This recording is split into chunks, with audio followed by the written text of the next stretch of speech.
Good morning. March 25th, 2026, Courtroom 2, Lawrence Superior Court. Calling the criminal matter of Como versus Kelsey Fitzsimmons, 2025, 77 CR 311, scheduled today for continued jury waive trial. Could counsel please identify themselves for the record? Good morning, James Capitosi. Good morning. Good morning, Your Honor. Maureen. Good morning. Good morning, Your Honor. Martha Coakley for the defendant, Kelsey Fitzsimmons. Good morning. Good morning, Ms. Fitzsimmons. Good morning, Your Honor. Timothy Brayley, Your Honor, for Ms. Fitzsimmons, Healy, Mr. Leonard, and Ms. Sesser with me as well. Thank you. Okay, thank you for the summary. I appreciate it. You can have a seat. So I wanted to talk about a couple of administrative matters. One is on the view. I've decided that the most efficient, transparent way to handle the travel to and from the view is to do it like we do a jury trial. And that is that I intend to order a bus, and the attorneys, the court staff, the defendant will all travel together on that bus like we do during a jury trial along with our court officers. I think that it lends to some transparency, but also I think it will be an efficient way to travel over there so that whatever escort or whatever arrangements are made, I'm not suggesting I don't get involved in that, but whatever arrangements are made for security, that we just are in one place. Again, it's what we do for jury trials, so let's do it that way. As for the timing, if I can, I'm assuming we'll go tomorrow morning, or whenever you folks work it out. Just work out the time with Mr. Ruane so he can get the bus scheduled, but we do have a reservation-ish right now, reserved for tomorrow morning. I would suggest that we, like in a jury trial, we gather in the courtroom. Mr. Ruane announces the case, and then we adjourn for the view and return to the courtroom, etc. So that would be the procedure. Also, after thinking about it on media and public access, or whatever, not access, but the public attending, the crowd control, basically, for lack of a better word. I think that after thinking about it, it's not my place. I think that I don't intend to issue an order. The state police and the local police always do what they do, and they do it well, and they don't need me meddling. And it occurred to me that when I mentioned yesterday about having some space, order requiring some space between folks, I was really thinking of jurors and all that. So again, unless you folks think I need to order it, I think that the law enforcement are skilled at these things, know how to handle it, and they can use their normal discretion. The media typically is allowed to film things, and it should be public in that way, but do you folks believe that I need to order something more specific than that? No, Your Honor. Okay. No? Okay. All right. So, and then the last thing is, administratively, is I emailed you folks this morning. I took a crack at I'd like to have some starting point for when we have our charge conference, when we discuss the law, the law of assault by means of a dangerous weapon. And so what I did is I just basically formulated what would be a jury instruction as a starting point. It was disseminated by email, but you also should have been left physical copies. Mr. Ruane has marked that item as Exhibit C for identification, and we'll just work off of that, and I think that would be the most efficient way. And then lastly, schedule. Commonwealth, you're going to be calling witnesses, one witness, okay, and then you'll be ready to proceed into the defense case? Yes, Your Honor. Okay. All right, let's proceed. Commonwealth, you can call your next witness. Thank you, Your Honor. Sergeant David Storm, please.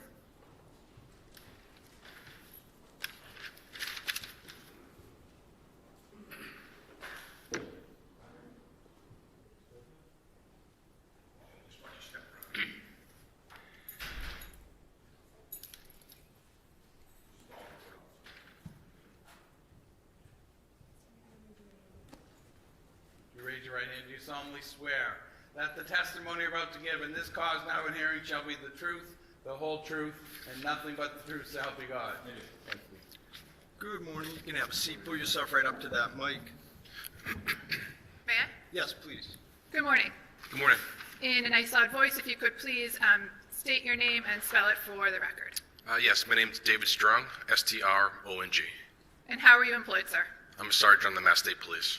How long have you been employed by the Massachusetts State Police? 14 years. And if you could just give us a brief chronology of your assignments while on the State Police. Yes, I graduated the State Police Academy March 2012. Was assigned to patrol. 2018, I began working out of the State Police Detective Unit. And then in 2025, I was promoted sergeant. And is that the State Police Detective Unit assigned to the Essex District Attorney's Office? Yes.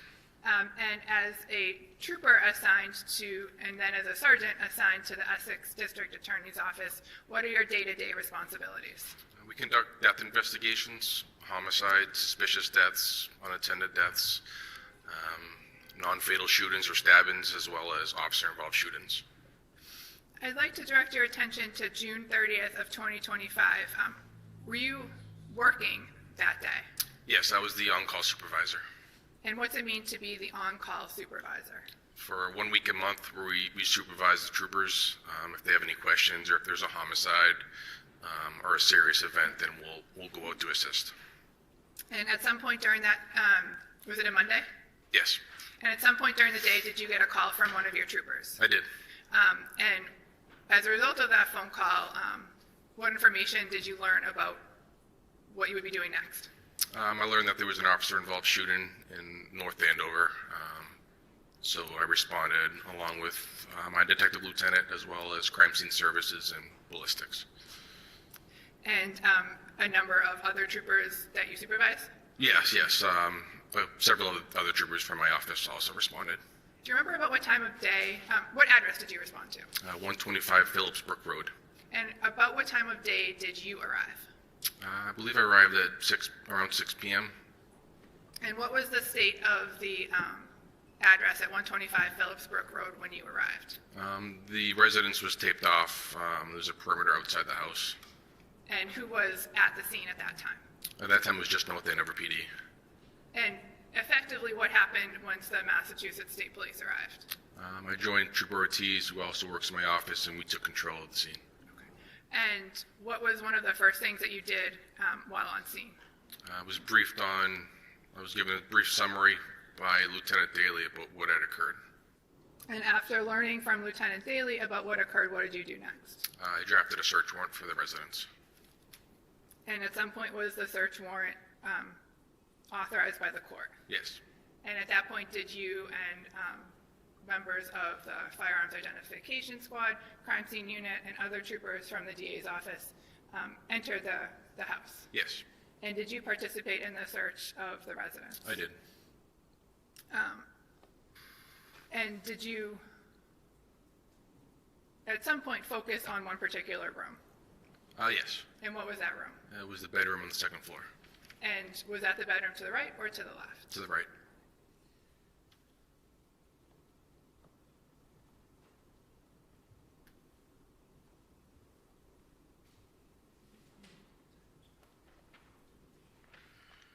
Sergeant Strong, I'm showing you Exhibit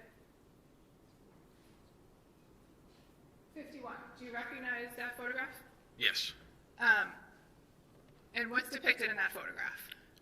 It's a green-colored chest, as well as a chair and a box. So the green-colored chest you're referring to is this item here? Yes. And where was that in relation to the layout of the room? It would be to your immediate left when you went to the room. And is this the red box you're referring to? Yes, And is that the chair as you saw it that day? it is. At some point, did other members of the search team open the green chest? Yes.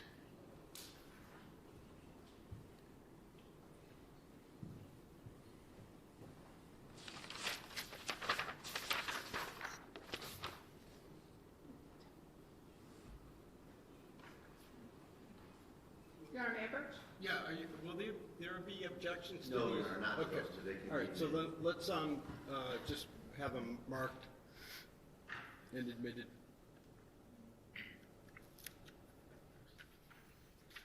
Exhibit 97, so marked.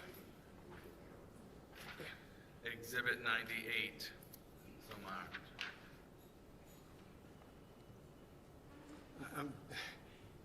It was a 98, 97? 97 and 98? Yes. Okay, thank you. May I just let them know? Yes, please. Showing you exhibit 97, Sergeant Strong. Do you recognize that photograph? Yes. And what's depicted in that photograph? That's the inside of the orange-colored chest with two firearms and firearms case. Is the firearms case the black box? Yes. Okay.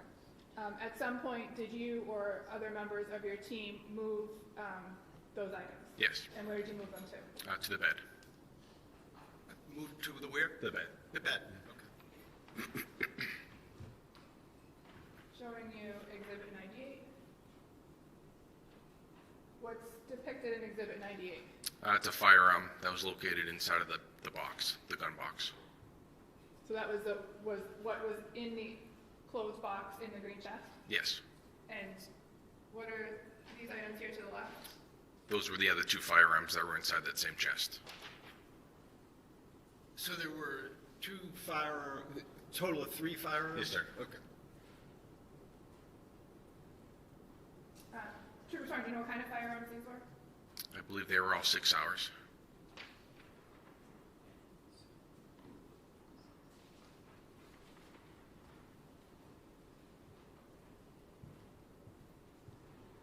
And do you know what happened to the firearms after they were photographed?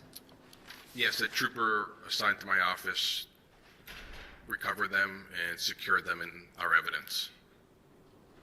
And is that where they are today? Yes. May I have one, Your Honor? Yes. No further questions, thank you.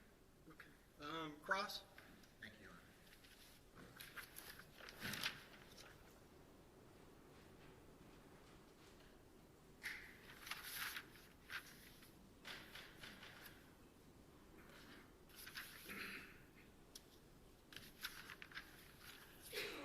Trooper Strong, good morning, sir. Good morning, sir. Trooper, you're the lead investigator on the case from the state police, correct? I am. And you're a sergeant detective, Yes, sir. and you work at the Essex County District Attorney's Office? Yes. Part of your job is to investigate officer-involved shootings? That's one of them, yes. Yes, okay. And do you also do homicides? What's that? Do you investigate homicides as Yes, well? sir. Okay. And in this case, when was it first brought to your attention that there was an officer-involved shooting? So the on-call trooper received the call about the shooting, and then he called me. And who was the on-call officer? We had Trooper Ortiz. And when you received that call, what did you first do? I notified my detective lieutenant, and we responded to the scene. Is that Detective Lieutenant DeMeo? Yes, sir. And what time was the shooting? I don't recall off the top of my head. Was it approximately 6 p.m.? Around there. And what time did you arrive?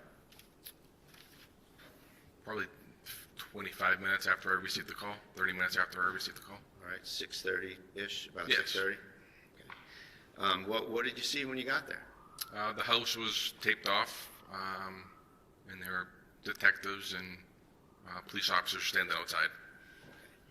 Now, I'm going to ask you to distinguish between North Andover police officers and state police officers. Okay. When you got there, who was in control of the crime scene? At that time, Trooper Ortiz was there first, and then I arrived. Do you know when Trooper Ortiz got there? It must have been 5 or 10 minutes before I got there. All right, so doing the math, it's about probably 20 minutes where the North Andover police have exclusive control of the crime scene? Yeah, approximately. Did you recognize or know any of the North Andover police officers that were there? No, sir. Did you recognize or know the chief of police for North Andover? No, sir. Did you meet any North Andover police officers when you were there? I spoke with Lieutenant Daly and Lieutenant Domenico. Okay. Who's in charge of that crime scene in this circumstance? Is it the North Andover Police or the Mass State Police? Mass State Police. Okay. And as a practical matter, as we said, that transfer could only happen when a state trooper gets there, right? Yes. And the first trooper's there about 6:20, probably, Yeah, approximately. and then you get there around 6:30. Yes. And what was what happened with respect to kind of taking over the crime scene? We just made sure the house was secured. Nobody was inside. Nobody crossed the tape line of the perimeter. And then we knew that we needed to draft a search warrant. Okay. When you got there, did you go in the house? No. When did you first go in the house? Once we got a search warrant. Okay. Were there any North Andover police officers in the house? No. Okay. And when you were there anyway? Correct. Do you know if that was by coincidence or by some order of someone that nobody be in the house or what? It was by an order. Everybody knew that we were in a search warrant, and everybody knew not to be in the house. Okay. When you first got there, what did you do while you were there before you worked on the search warrant? I spoke with Lieutenant Daly and Lieutenant Domenico. Okay. Where did that occur? It was in the, kind of near the school, outside of the house. Was it on the school property or was it on the house property? It was in the school, it would be in the street, so the school Sidewalk part. or something? Yeah. Okay. Was there any mention, to your knowledge or awareness, of any invocation of the town policy regarding drug testing? No. No conversation about that at all? No. All right. Did you speak with Officer Noonan at the scene? No. Where was Officer Noonan? He wasn't on the scene.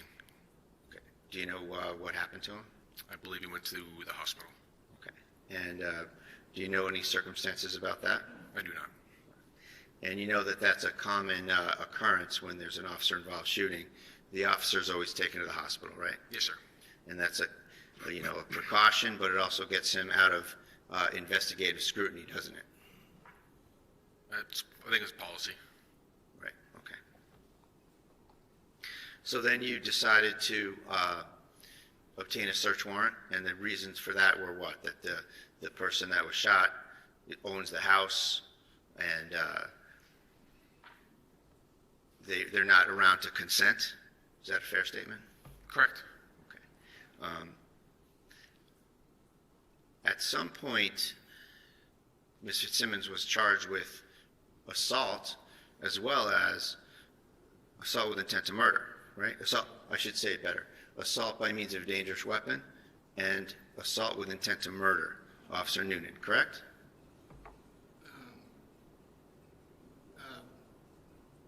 Basis? What's the relevance? Well, it goes to what the investigators did, judge potential investigator bias, that they overcharged the case. What happened at the scene? I think it's pretty basic. What did they charge her with? Okay, how is that relevant to me as the fact finder in determining whether the Commonwealth met its burden on the charge that resulted? So, I think it just goes to potential investigator bias, wherever it may be found. I think it goes to how they perceive the situation early on. It's part of the case. It's part of the circumstances of the case, Your Honor. all right, I'll tell you what, I'm going to sustain the objection. You can make a proffer if you want to protect the record, but I'm going to sustain the Okay, that's it, Judge, just for those issues. Thank you. Thanks. So Ms. Fitzsimmons was charged, Yes. and that was on what date? I don't want to quiz you. How about July 3rd? July 3rd, yes, sir. Okay, a few days later. Yes. Okay. And on July 3rd, had you talked to Officer Noonan? Yes. Was that the first time you talked to him? Yes. All right. And where was that? North Andover Police Department. And what were the circumstances of that? We met in a conference room at the police department. It was myself and Detective Lieutenant Robert DeMeo, as well as an attorney.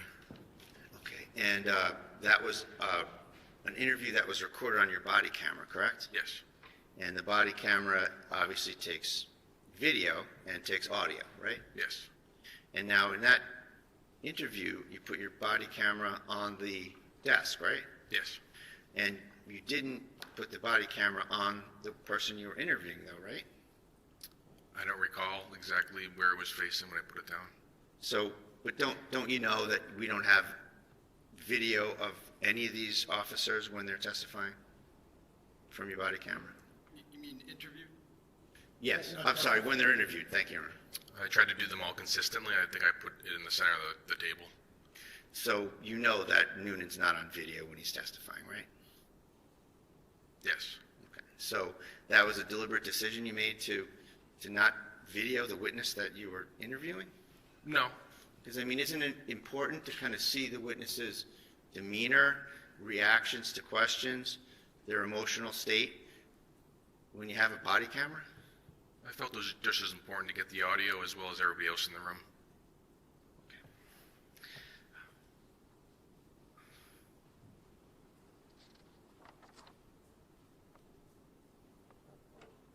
And in this case, Trooper Strong, you wrote a report that's kind of like what we call a PC report, right? For the You know statement that of facts? terminology? Right. Yes. You, is that your only report in the case? No, I drafted several reports. Okay.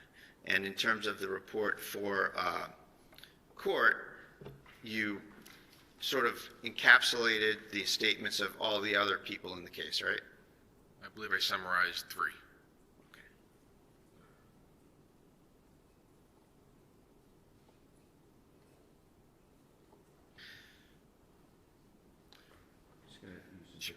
Yes.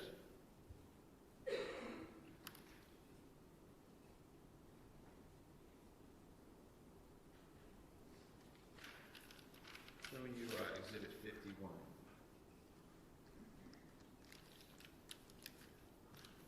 So it's fair to say that Exhibit 51 shows the door frame of the bedroom where the shooting happened, right? Yes, sir. And it shows this chest right here that I'm pointing to. Yes. The firearms, you observed those extra firearms that were in the chest, right? Yes. And it's fair to say those firearms had nothing to do with the shooting in that room, right? Yes. So that's like a chest, it has leather trim on it, right? Yes. It has kind of a top that swings back and opens up, Yes.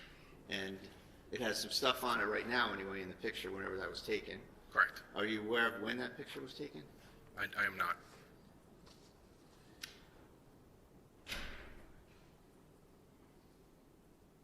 And it's fair to say that the end of the chest kind of lines up with the door frame, right? It's very close.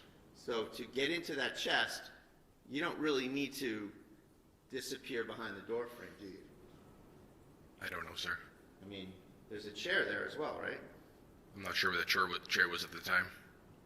Okay, but it's there in the picture, right? It's there in the picture. And the pictures are offered as evidence of the crime scene, right? Yes. Okay. May I have one moment, please, Your Yes, Honor? take your time.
Trooper Strong, what time did you get back with the warrant? I believe it was before midnight.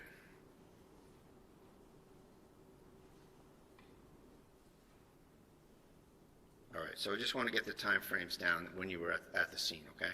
So you arrived there around 6:30, right? Yes, sir. And then you think Ortiz is there 6:20. Yes. When do you leave to go prepare the search warrant? I write the search warrant in my cruiser. Okay, on scene. Yes, sir. And how long do you figure that takes you? 2 hours, approximately.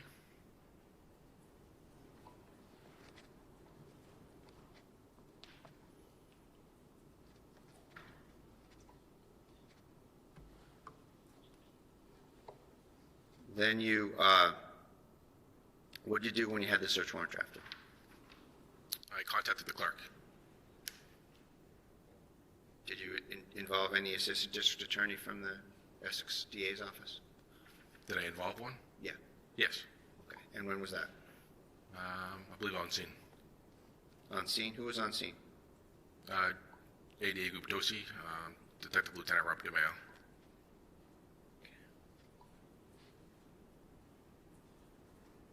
Did you have to go anywhere for the search warrant, or did you do that electronically? I believe it's electronically. And you emailed it to the clerk. Do you know when you emailed it to the clerk? I do not. When did you get approval? It was sometime before midnight. And while you were there, were you, obviously you're busy writing a search warrant, you have a lot to do. Were you also taking note here and there of any traffic into the house? No. Were you, did you know whether anyone from the North Andover PD went in and out of the house while you were writing the search warrant? Not that I'm aware of. Was there an order in place, and you said everybody knew about it to not go in the house? Yes. So was that order, fair to say, as far as you're concerned, that order's in place the entire time you're drafting the search warrant, getting approval, waiting to get it back, right? Yes. And so it's fair to say that no North Andover officers were supposed to be in the house from the time you got there, and that's presumably when you gave the order? They never went back into the house after I got there. Okay. At any point. And then no one went back in the house, and then once you had approval from the clerk on the search warrant, you went in the house very late. Yes. And so what time did you go in the house? I don't recall. I believe it was just before midnight.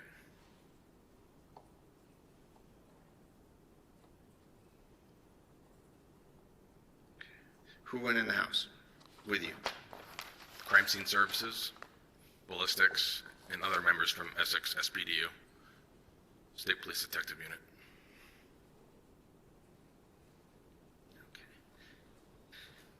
Did any North Andover officers go in the house? No.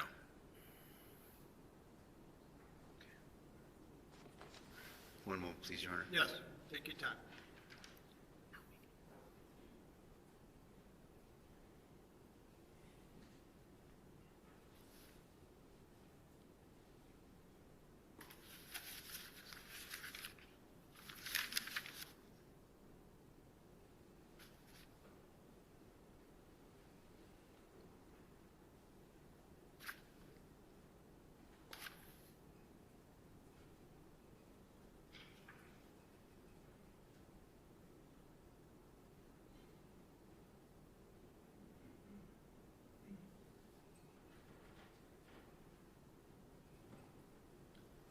Thank you very much. Thank you. Nothing further.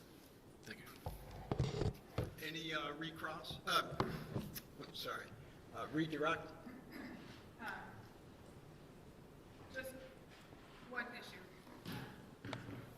Sergeant Strong, you were asked about the timing of the search warrant that you conducted at 125 Phillipsbrook Road. Do you remember? Yes. And is your memory exhausted as to the exact time that the search was conducted? Yes. Would reviewing a report related to the search warrant refresh your memory? It would. May I approach? Yes.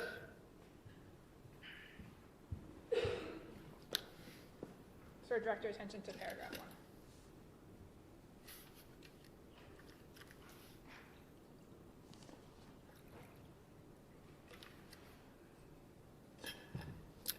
Yes. time did you and other members of the Massachusetts State Police start the execution of the search warrants? Approximately 11 p.m. No further questions. Any, I'm sorry? No questions. Okay, just for clarification, Sergeant, so the search warrant was approved by a judicial official? Yes, sir. Do you recall who that was? I do not. Was it, do you recall what court the person was from? No, it wasn't Lawrence, Essex County. It was a different county, I believe. Okay, it was like an on-call judge or something? Yes, sir. Okay. Yes, sir. And is it fair to say that I had no involvement in reviewing or approving that search warrant? Yes, it is. And is it fair to say that Mr. Ruane, when you mentioned something about a clerk, had no involvement in the issuance or review of that search warrant? He did not. Counsel, either side wish to follow up on that? No, thank you. Okay. All right, thank you very much, Thank you, Your Honor. Sergeant. You may step down. Commonwealth, can you call your next witness? Commonwealth rests. All right, the Commonwealth rests. All right. And is there a motion? There is, Judge. Okay. I'll stand on the papers. All right, so it's paper 90. You've been provided, Commonwealth, a copy? Yes, I received it via email. All right, defendant's motion for a required finding and not guilty. Let me just read it.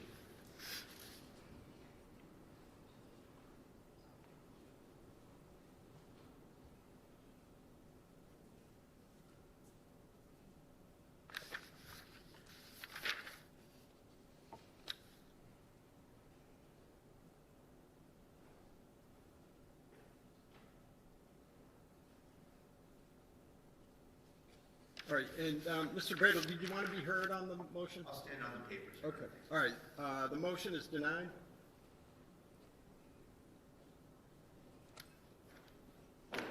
And the defense, you can call your first witness. Yes, Judge. We're going to call Ms. Maureen Teresi. She should be outside.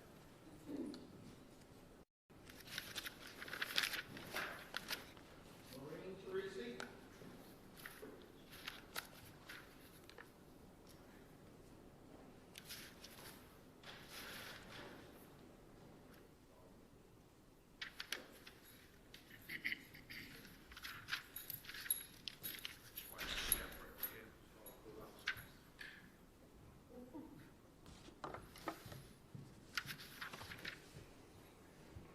Could you raise your right hand?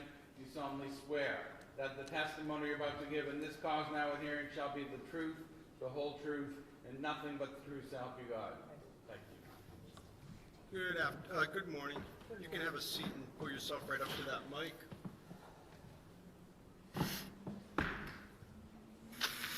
May I inquire, Your Honor? Yes.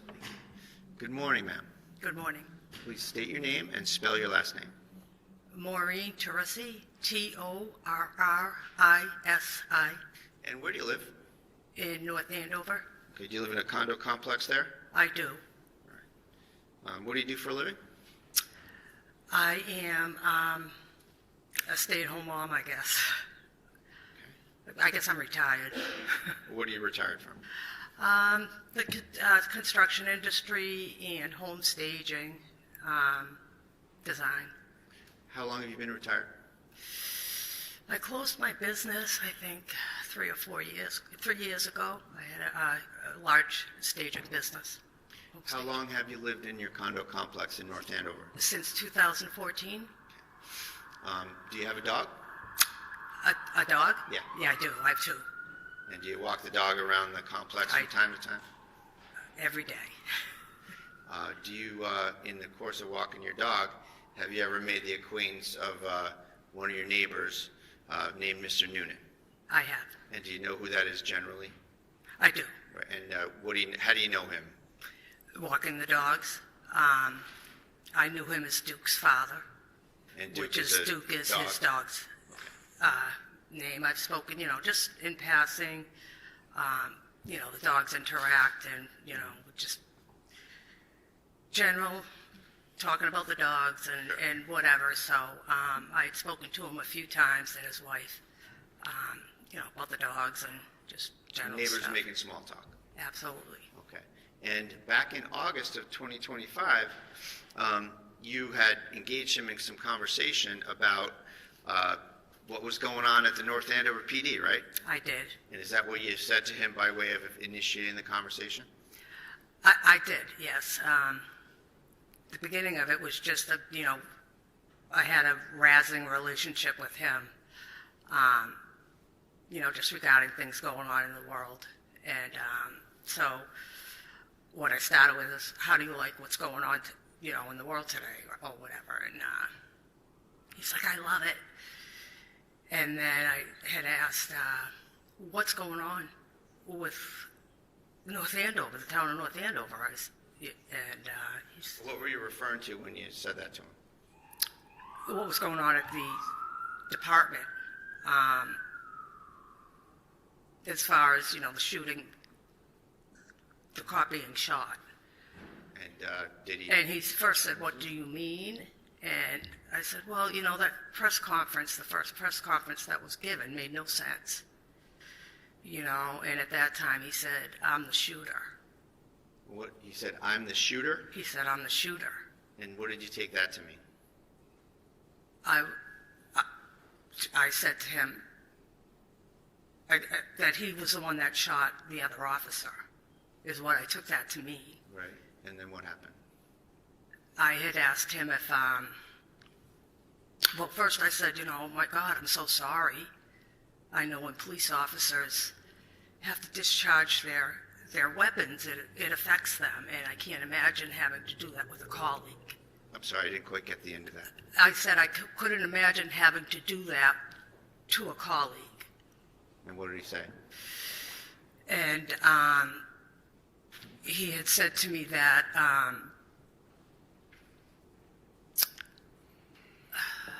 sorry, I'm a little nervous.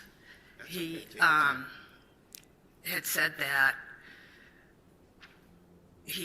there was no choice to it. He had no choice, that he had to, she had the gun pointed at him when he came into the bedroom. And Did he use any he said certain that- pejorative about her? I'm sorry? Did he use any certain pejorative about her? I What did he call her? What did he call her? Mm-hmm. Well, he didn't call her that at that time. He explained very, very briefly what had happened. And he said that when he came into the room, she had the gun pointed at him. And that, it clicked. She clicked it. And I said, so there was no bullet there? And he said it clicked, and that he wasn't going to let her get a second shot off, and that he had to shoot her. And I'm like, well, that doesn't make any sense. And I had asked why they went to her house, the three of them went to the house instead of having her go to the station. And why wouldn't they, if they were going to the house to take a baby, why wouldn't they have had some social services there with them? And he said, well, she's a fucking whack job. Oh, I'm sorry. No, I'm sorry. You don't have to apologize. You have to say what was said. Okay. And- And he said that she's an effing, whack job. So was that in response to you saying, why didn't you have social services go to the house? Yeah. And I was like, wow, that word is used, Objection. Yeah, sustain. Next question. sorry. That's okay. So not what was said so much, Okay. but did you engage back with him about the, let's say, the propriety of that usage? I did. After that, did you end the conversation with him?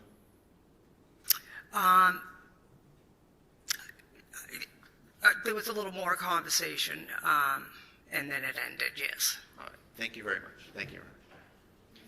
How did you get involved in this case? How did I get involved in it? Yeah. I didn't. Well, no, how did they know you heard this? Objection relevance. Overruled. After the conversation that we had had, I was shocked by it. I didn't even know Pat's first name or But his how last. did you contact someone? I did. And a little bit after we had the conversation, probably a week afterwards, I did contact somebody. Who? That Mike Crawford, that I knew was in contact with the defense, and, you know, because I think there was a hearing, I'm not sure, but I know that Mike was in contact with them, and I contacted Mike And so when was this? When was this conversation? with Mike. No, with this conversation with Pat. It was August 20th. August 20th. Yep. Okay. You were interested in this case from the beginning, right? I'm sorry? You were interested in this case from the beginning, weren't you? No, I mean, I was interested in what was going on in my town, yes. You're Maureen Sullivan, Teresi, correct? I am. And you post, and you make comments to newspaper articles, don't you? About this? Yeah. I could have, yeah, Okay, sure. can I picture on? Yes, you've shown it to defense? Yeah, they have a copy. Well, that's you, right? You reposted something on July 10th, correct? When was this? July 10th. Okay, yeah. And what did you repost?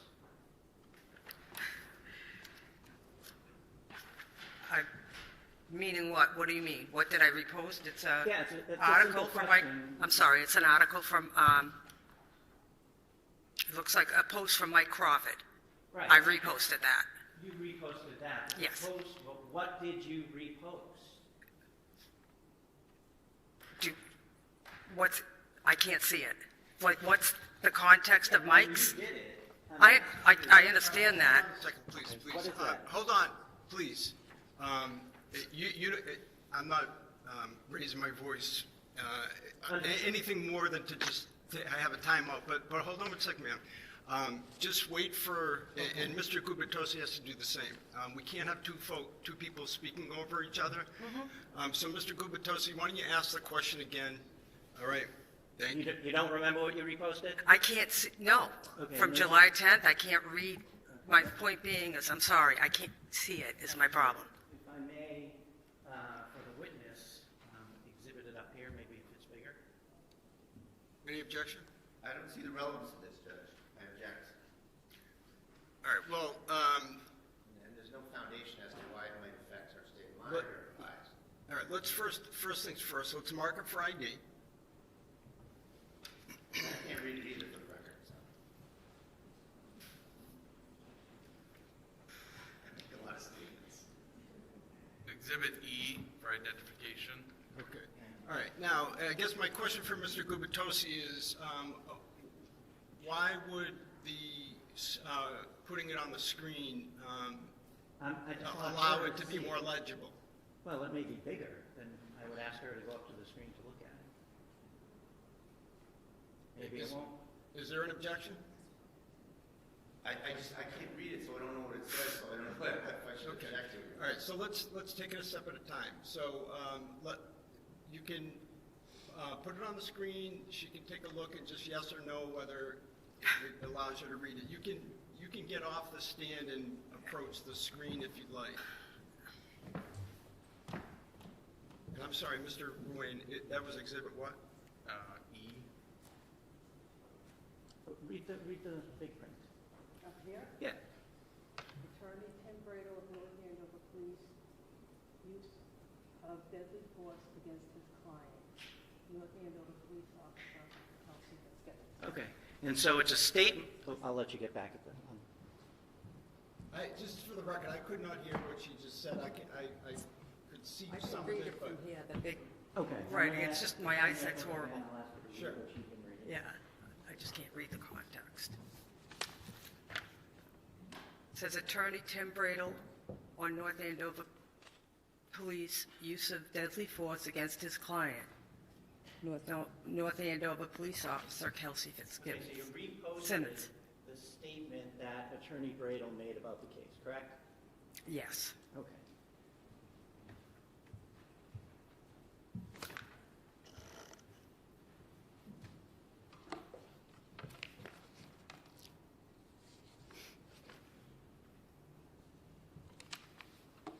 Now, you said you comment about news articles also, correct? I have no idea. Okay, may I What do you- put you again, Your Honor? Yes. I'm going to show you and just ask if you can look and see if you recognize that. What's that date? August 14th. Okay, and do you see something that you wrote?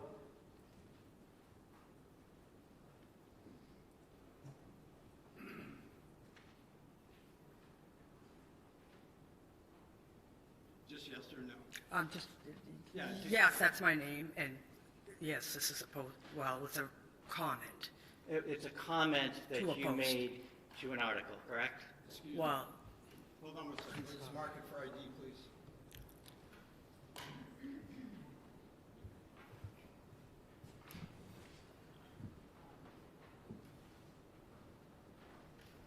And, Mr. Bradley, you've seen this? I have, Judge. Okay. Exhibit F, so marked. Thank you. So August 14th, you commented, correct? I did. Can you read what you said? Can I read it? Can you read out loud what you said? Oh, sure. Joseph LaHood, I'm commenting too. Sure. Yeah. Got proof or evidence of this narrative? This incident was a setup from the get-go. Their narrative will not pass the smell test. I hope all involved are ready for their tireless scrutiny that independent media will bring to light through extensive research. Ask Norfolk County, Mass State Police, and Canton Police are doing these days. We have just begun. So we have just begun. So you feel like you have a stake in this game? Not at all. You feel that you're akinning this to the Karen Reed trial, right? Yes. That there's a cover-up. Well, not that there's a cover-up. Well, those were your words, weren't they? I don't know is that what it says in there? I forget what that says in there.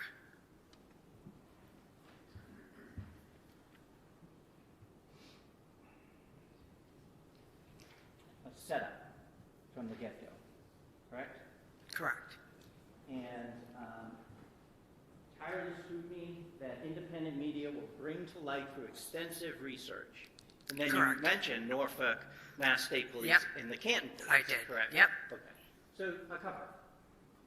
Well, yeah, it's the judicial system seems to be going awry, and there's more eyes on things now. Okay, I'm going to show you something else. I'm sorry, I don't have a copy of this. Let's have that mark on your way out. Thanks.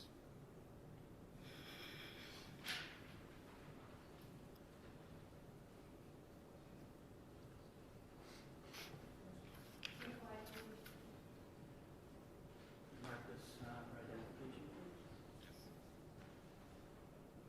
Exhibit G, so marked.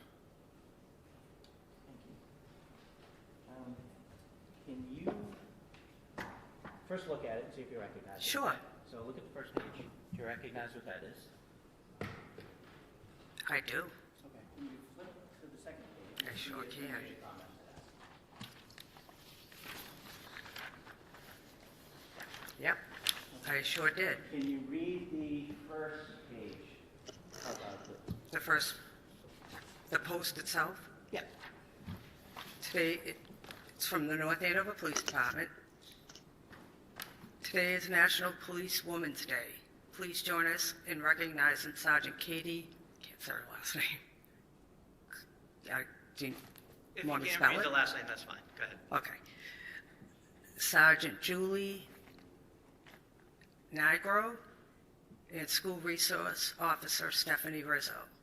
They have over 43 years of combined experience, and it shows, as all three demonstrate strong leadership inside and outside our department walls. We appreciate their immense dedication to helping both residents and visitors in the North Andover community every day. Thank you for your service. And you commented on that, correct? I sure did. What did you say? Wow, let's hope they stay safe from their colleagues. Thank you. I have nothing else.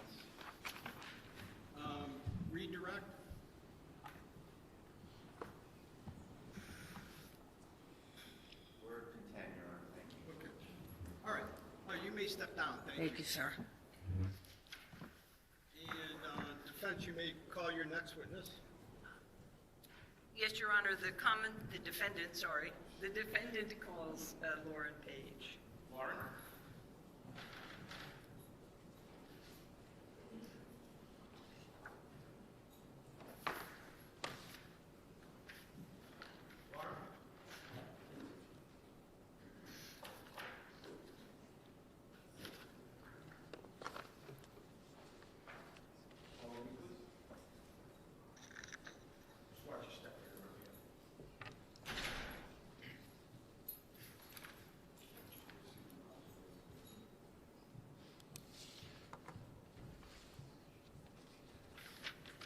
Could you raise your right hand? You solemnly swear that the testimony you're about to give in this cause now and hearing shall be the truth, the whole truth, and nothing but the truth to help you God? Yes. Thank you. Good morning. You can have a seat right there. You pull yourself right up to the mic. May I proceed, Your Honor? Yes.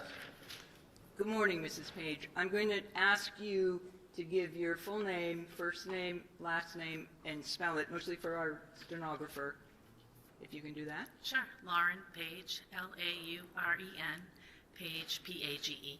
Okay, I'm just also going to note that because the windows are open, occasionally we have fire trucks go by, so if we hear that, we'll stop our conversation, okay? Sure. Thank you. Mrs. Paige, you are the mother of Kelsey Fitzsimmons, is that correct? Yes. Do you see her in the courtroom today? Yes. And you have to say yes or no again for the stenographer. Yes. And what's she wearing today? A white blazer. Can I have the record reflect, Your Honor, that this witness has identified her daughter as the defendant? Yes. Thank you. Now, Kelsey's father is Stephen Fitzsimmons, is that correct? Yes. And is he your ex-husband? Yes. And you are now married to William Paige, is that correct? Yes. Can you tell us just roughly, you were together with William Paige since 2011, and then you've been married since 2022, is that correct? Correct. And you have another child besides Kelsey with Stephen Fitzsimmons, is that right? Yes. And a who son. is that? Stephen Jr. And is he 6 years older than Kelsey? Yes. Your husband, Will Paige, also has 2 children from a prior marriage, is that correct? Correct. And who are they? Madison Page and William Page. Okay. And how old are those children? Madison will be 18 on the 31st of this month, and Willie is 20. Okay. And those families are friendly, are they not? Yes. Where did you grow up, Mrs. Page, and go to high school? Arlington, Mass. And did you have education after high school? Yes, I did a 2-year paralegal program at Aquinas Junior College in Newton. And did you become employed after school? I did. I worked for Shawmut Bank. Okay. And in general, what was the nature of that first job you had? Teller assistant manager. Okay. Excuse me. And since that time, you've been employed, is that correct? Yes. Okay. Where do you live now, Mrs. Page? Methuen, Mass. And I won't ask you the address, we don't need that. And where do you work now? I work for Sullivan Mechanical. It's in Wilmington. In Wilmington. And how far away is your home from the North Andover home where Kelsey Fitzsimmons lived in June of 2025? 8 minutes. And how about your place of work? How far away is that? 20. Kelsey went to college, did she not? Yes, she did. And after that, did you stay close with her, Yes. close to her today? I'm sorry? Are you close with her also Oh, today? yes. Yes. And did Kelsey live in Methuen with you and Mr. Page, his son and daughter, from before Christmas 2025 until recently? Yes. When Kelsey finished college, did she do about 1.5 years of law school? Yes. And you're aware she applied to become a corrections officer in Essex County, is that correct? Yes. And she served as an Essex corrections officer before she went to the North Andover PD. She did. And all during that time, you were close in contact with her. Fair to say she was in your life, you were in hers? Absolutely. Okay. And again, what town do you and Will live in now? Same, Methuen. In Methuen, okay. At some time, did Kelsey move to North Andover? Yes, And did she first have an apartment and then bought a house, is that right? yes. Where did Kelsey live when she served as a corrections officer? Her apartment in North Andover, And again, how far away is that from where you lived in Methuen and where you live now? 10 minutes. Close drive, correct? And you knew that your daughter Kelsey was engaged to Justin Alayan, did you not?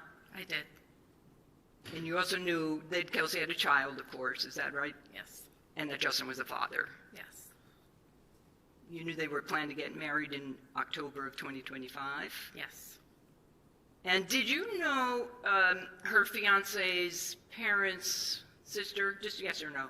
yes, You had met them upon occasion and socialized with them, is that right? yes, And you knew that they lived in Stowe, Massachusetts, is that also correct? correct. During this time that your daughter had her baby Caden, did you ever babysit for him? We did, yes.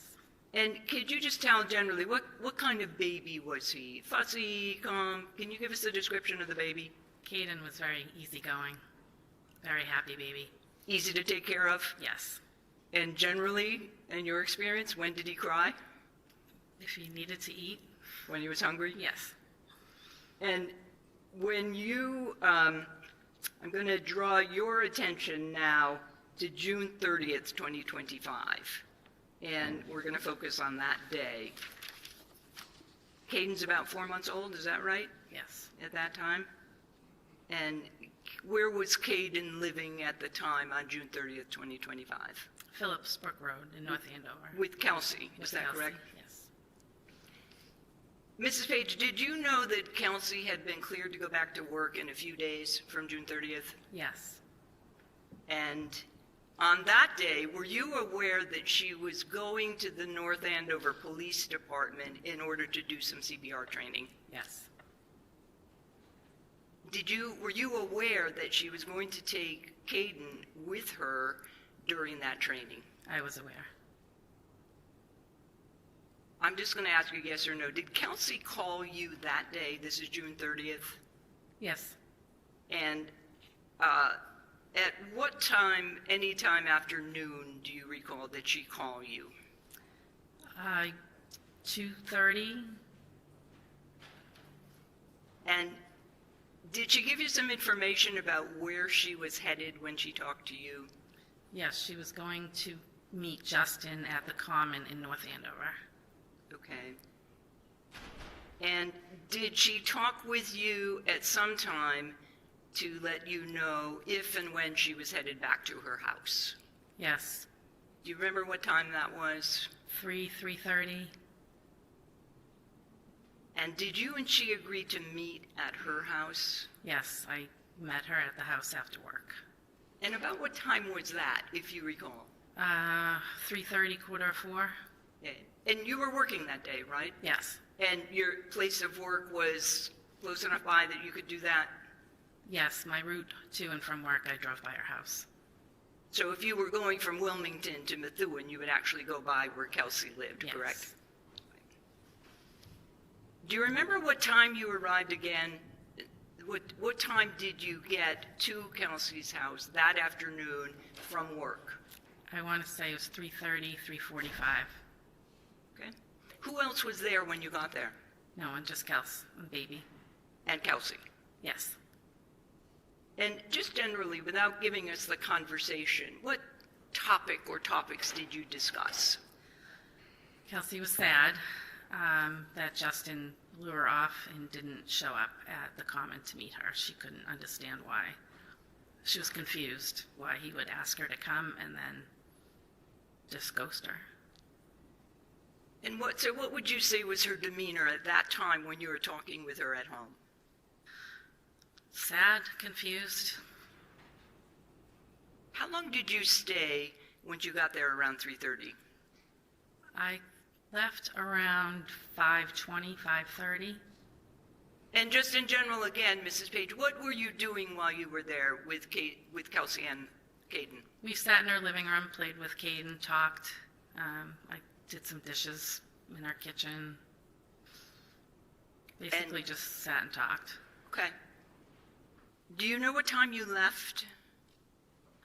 Between 5:20 and 5:30, And where were you going immediately? Where were you headed to? CVS in Methuen. And originally you were going to CVS. Where were you originally headed after that? Home. And that's your home in Methuen? Yes. Right.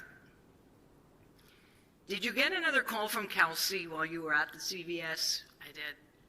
And as a result of that call, Mrs. Paige, what did you do? Went back to her house. Do you recall what time you arrived at her house? 5:45. So it's a pretty quick time between the time you left, went to CVS, and then went back. Is that correct? Yes. Tell us again the time to drive to CVS from Kelsey's house. Under 10 minutes. Okay. When you arrived at the house at that time, can you tell us what's the first thing you saw? Police cars. Okay. Did you go in the house? Yes, I went right up. And doors open. You've been in and out of that door before many times, correct? Yes, went right up to her porch. Okay. Did you see anything on the porch? There's a police officer holding Caden. And at that time, did you know which police officer that was? No. He was holding Caden, you said, Yes. correct? I didn't hear the answer. I'm sorry, no. Okay, thank you. A police officer was in uniform, correct? Yes. And you didn't know who he was at the time? No. What happened next once you saw the police officer holding Caden? Caden was crying, so I asked if I could take Caden from him so I could settle him down. And did the police officer give you Caden? He did. Is that still on the porch outside, or were you inside? Right on the porch, we exchanged the baby. So you're holding Caden, and what happens next?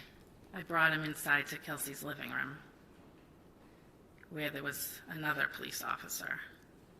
And did the officer who gave you Caden also come into the house with you? No, Do you know where he went? I don't. Okay. So you are holding the baby, you're in the living room with another police officer. And can you tell us what happened next?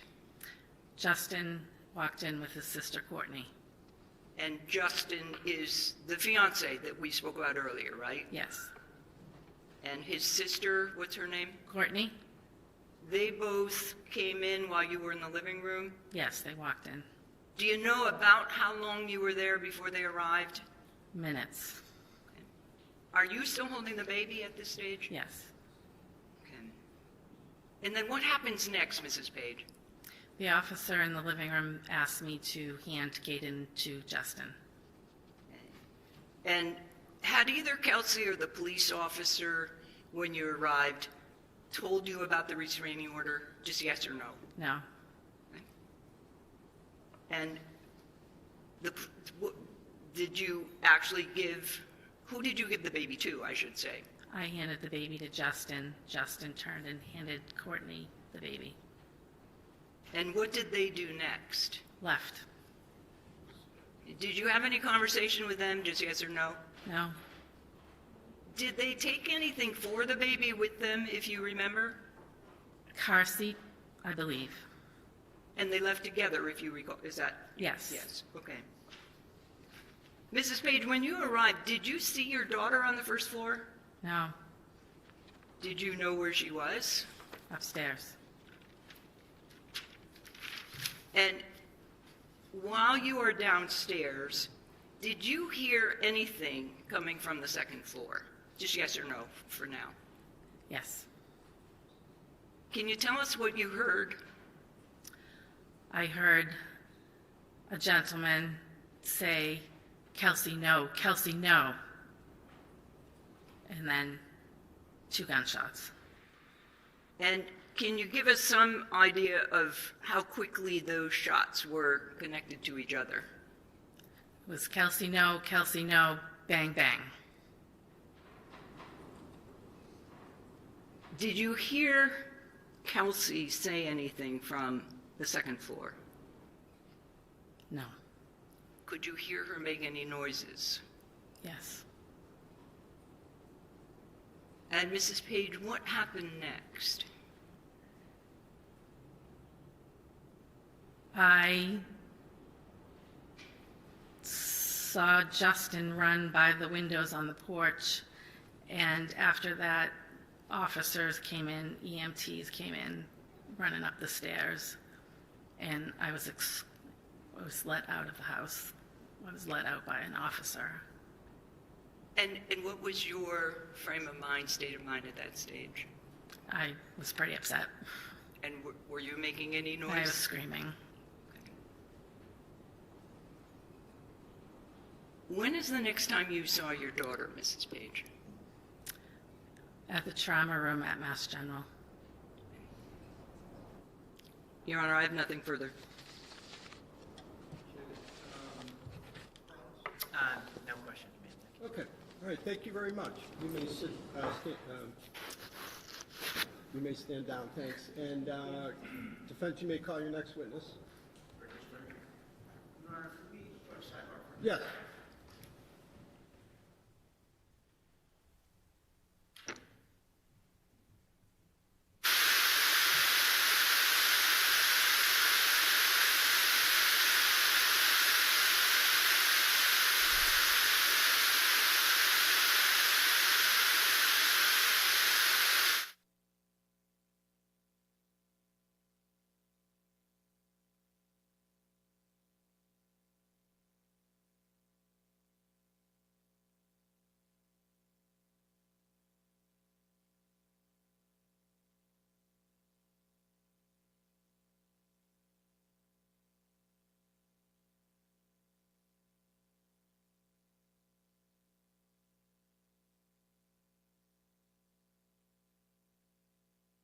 Take maybe a 20-minute recess. And we will stand in recess. All rise. Court stands in a 15-20-minute recess. Please exit the courtroom quietly for other sessions up and running. Thank you.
record on the Kelsey Fitzsimmons matter. All counsel and the defendant are present. Okay, defense, you may call your next witness. Thank you, Your Honor. The defense calls Kelsey Fitzsimmons.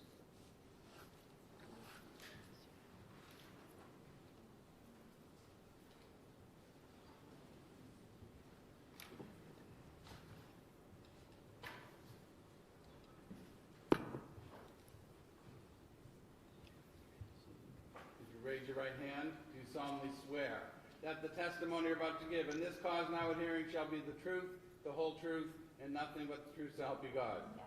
Thank you. You may have a seat and put yourself right up to that mic.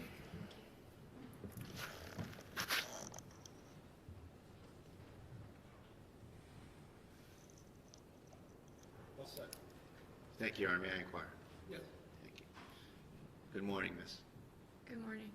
State your name and spell your last name. Kelsey Fitzsimmons, Fitzsimmons. How old are you? I'm 29. Excuse me. Do you mind just pulling that mic Yes. a little bit closer just so that we can hear you? Is that better? And I didn't hear your last answer. You're how I'm old? 29 years old. 29. Okay, thank you. Yeah, that's better. Thank you. And what's the town of your residence? Currently, Newburyport. Where'd you grow up? I grew up in Methuen? Methuen, Massachusetts. And did you live there your whole life? Most of it, yes. Did you go to high school there? I did. And where did you go? Methuen High School, When did you graduate? 2015. And you lived there with your parents and your family? Yeah, I lived with my mom and my dad. There were two different houses. Tell the judge a little bit about your upbringing and your family and who's who. So I have my mom, my dad, my mom Lauren, my dad Stephen, my older brother, my biological older brother, Stephen Jr., and then I have my stepfather, William Paige, his two kids that I consider my brother and sister, Madison and William. I'm sorry, I didn't hear the names. My younger brother and sister are Madison and William. Madison and William. Did you say that they were step-siblings? They are step, yes. Okay. Try to keep your voice up. Okay, sorry. Use the mic, Okay. kind of like I am, a little bit like that. Okay. All right, thanks, Kelsey. So, you guys are a close family, right? Yes.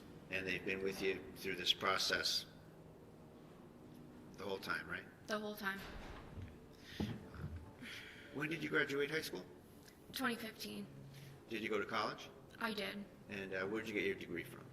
I got my degree from Fisher College. I got my Bachelor of Science in Criminal Justice. What year was that? 2020. What were some of the awards and distinctions you received at Fisher College? I think my junior year, I was inducted into the Criminal Justice Honor Society. In my senior year, I was voted in as the president of the Criminal Justice Club, and I just worked closely with campus police there and the advisor of the Criminal Justice Club. Did you work while you were in college? I did. Where'd you work?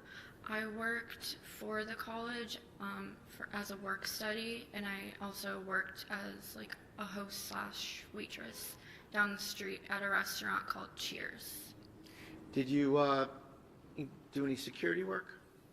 Yeah, in 2016, I was hired by Fenway Park Security, and I believe I worked there in 2017. And like throughout all of Fisher College, I worked for campus police as a work study, like a dorm proctor, checking IDs of students.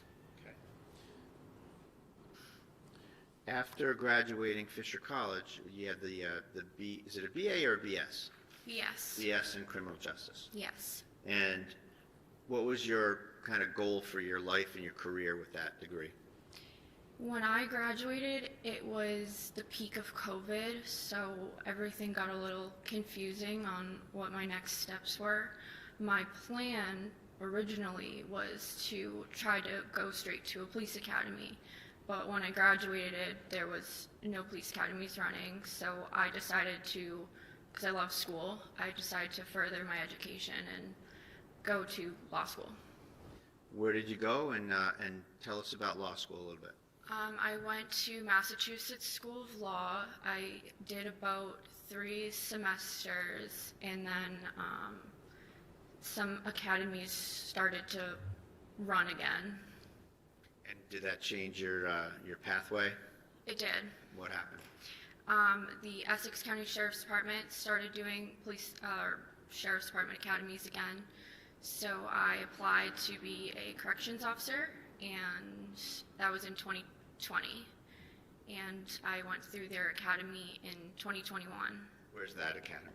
Their academy is at the Northern Essex Community College in Haverhill, Massachusetts. And what was the course of study? Just in general, what did it entail, and how long was it?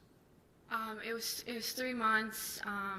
It had to do with just the training of being a corrections officer. Our whole job was safety and security of the inmates that were housed in the jail. So it went a lot into safety and security. So you spent 3 months at the Sheriff's Academy, Yes, and you were hired by the Essex County Sheriff. I was, yes. When was that roughly? That was in 2021. I think it was September of 2021. What was your kind of original first assignment when you got to the Sheriff's Department? How did you start there?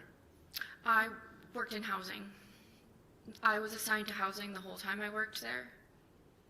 Did you have any other jobs while you were at the Essex Sheriff? When you pick up a overtime shift there, they kind of just throw you in where somebody's needed. So I did a lot of different jobs just through all the overtime I worked, which included transportation of inmates to and from court.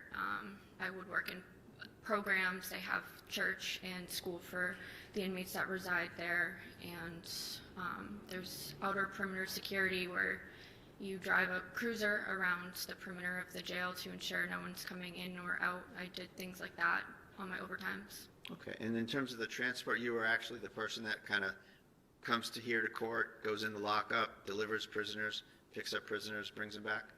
Yes. How long were you at the Essex Sheriff?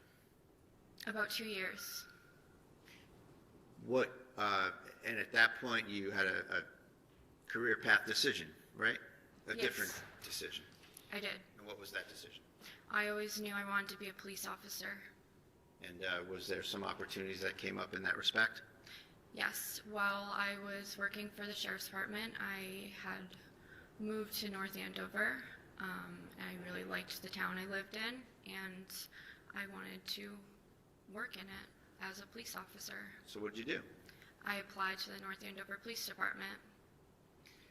Did you interview with Lieutenant Daly, was it? I did. He was on a panel interview. They call it like an oral board. It included Lieutenant Daly and several other members of the North Andover Police Department. And I take it that you're not going to get hired there unless they approve you. Yes. And that happened, and you were hired? Yeah, they do an extensive hire check. Background check and so forth? Yeah, like there's a lot that goes with it. What you would expect in terms of a police officer getting hired. Yes. What's the first step when you get hired as a police officer? What do you do next? You have to go to the police academy for 6 months.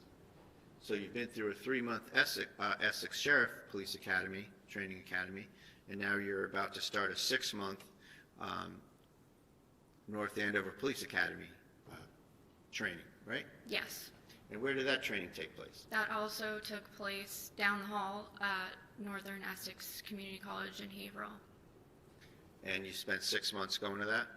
6 months, yes. Was that, is that something where you like stayed there the whole time, or did you come and go? Did you commute? How does that work? I commuted. I got there in the morning, left sometime in the evening, and we had weekends off, so it was 5 days a week.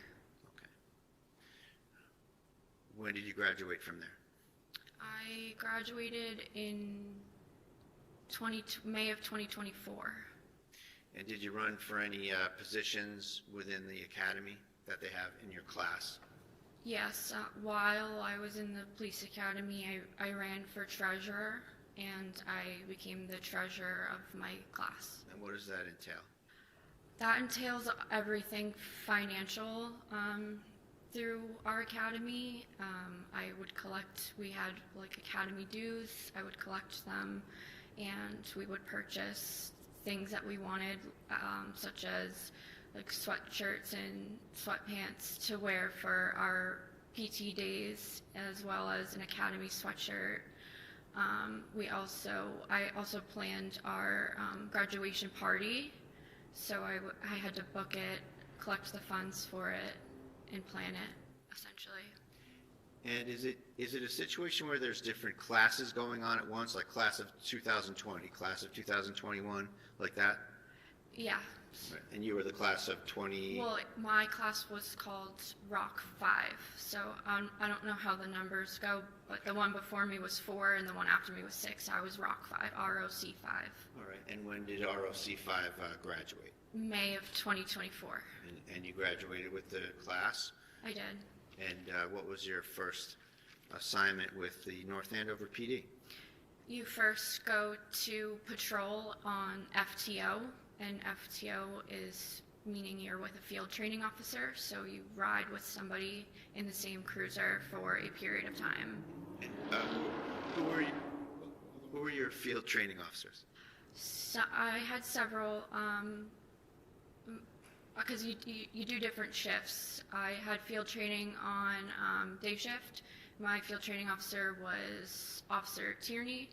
I had field training on the 4 to midnight shift, and my field training officers were Officer Furman, now Detective Furman, and Officer Sousa. The entire time you were there, were there any other FTOs that you had, just to kind of list them all off? I think there's multiple officers there that are FTO trained, but those were the ones that were assigned to me to train me. So you were, I'm sorry. No. Can you just, Oh, yeah.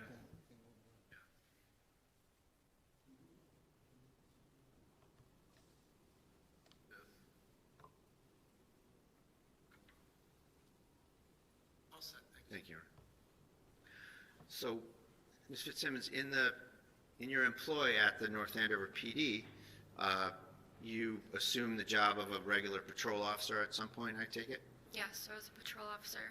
And after you finished with field training officers, do they have some sort of a say in how you function in the field and report back to the administration or the supervisors about how you're functioning?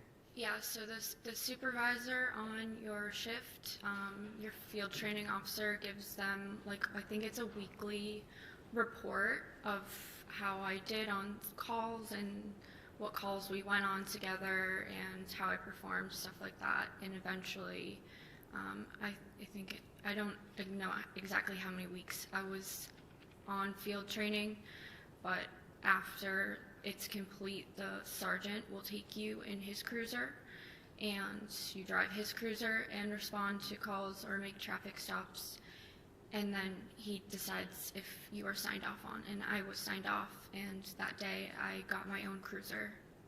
And when was that, if you remember, just roughly? I think it was in end of June or early July of 2024. And just a few things I want to just tick off on the list of things a police officer does. Did you serve restraining orders? I have before. Have you testified in court? I have. And you've made arrests? I have. Now, at the time, moving over to your personal life, at some point you met someone named Justin Elaine, right? Yes. And what was your experience with Justin Elaine in a nutshell? My experience in a Yeah, nutshell, we met through Facebook. We went on a few dates. We ended up hitting it off. While I was in the academy, we were dating. He is a North Andover firefighter. at my police graduation, he pinned me, and then I would see him on calls sometimes, and we eventually moved in with each other. We got engaged. We had a baby. And what was the baby's name? What's the baby's name? My son's name is Caden. How old is he today? He's 13 months. And Justin Elaine is the father?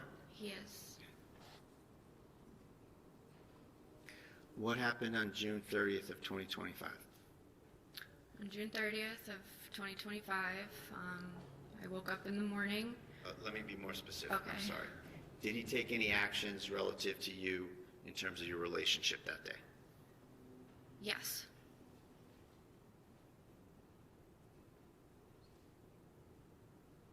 And what did he do? He obtained a restraining order against me.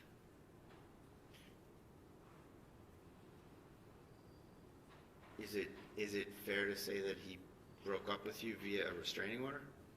Yes. I did not speak to him. I realized our relationship was over when a restraining order was handed to me. Okay. So let's rewind to the events of that day, okay? Okay. So that morning, were you home?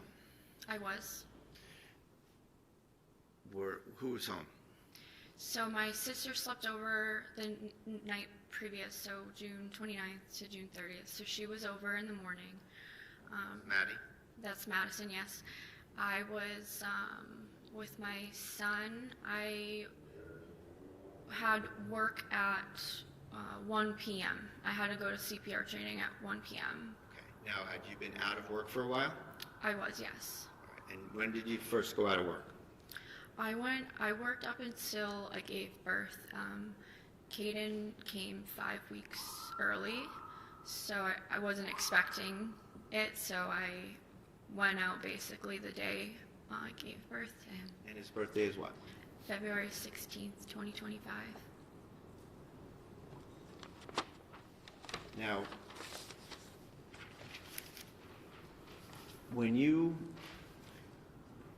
were seeking to go back to work, did you get cleared to go back to work in June of 2025?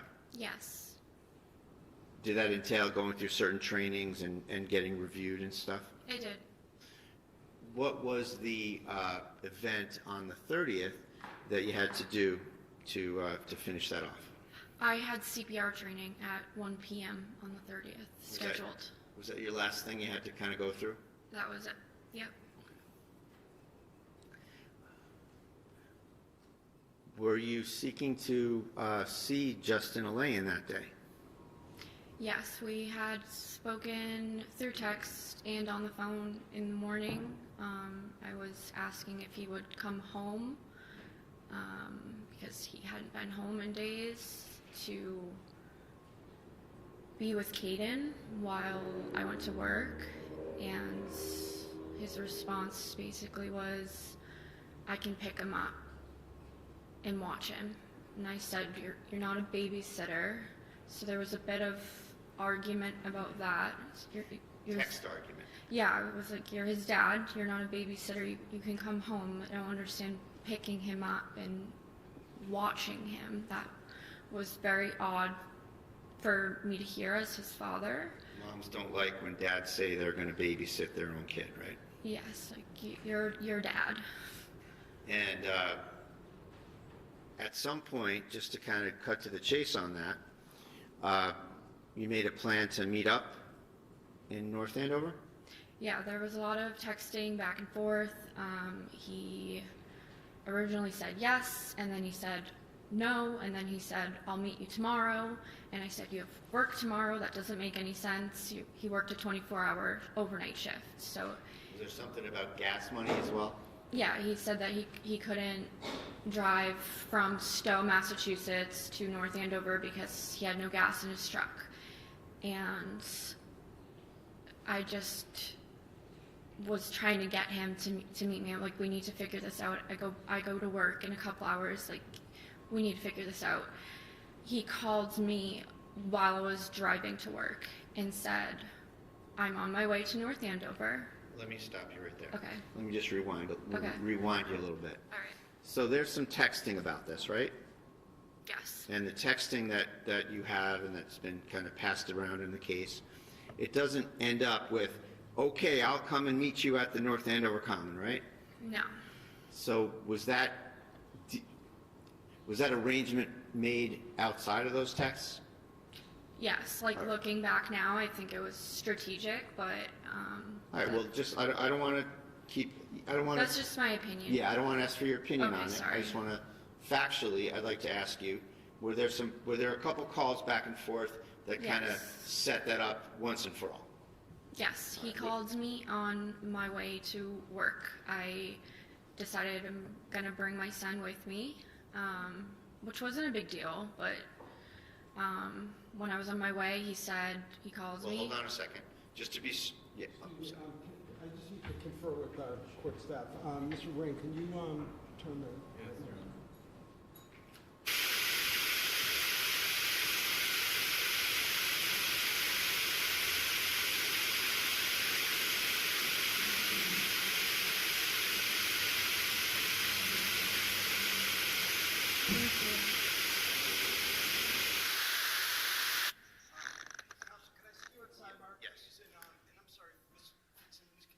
Of course, yes.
And I'll come back in a couple of minutes. All rise.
Ms. Fitzsimmons, could you retake the stand?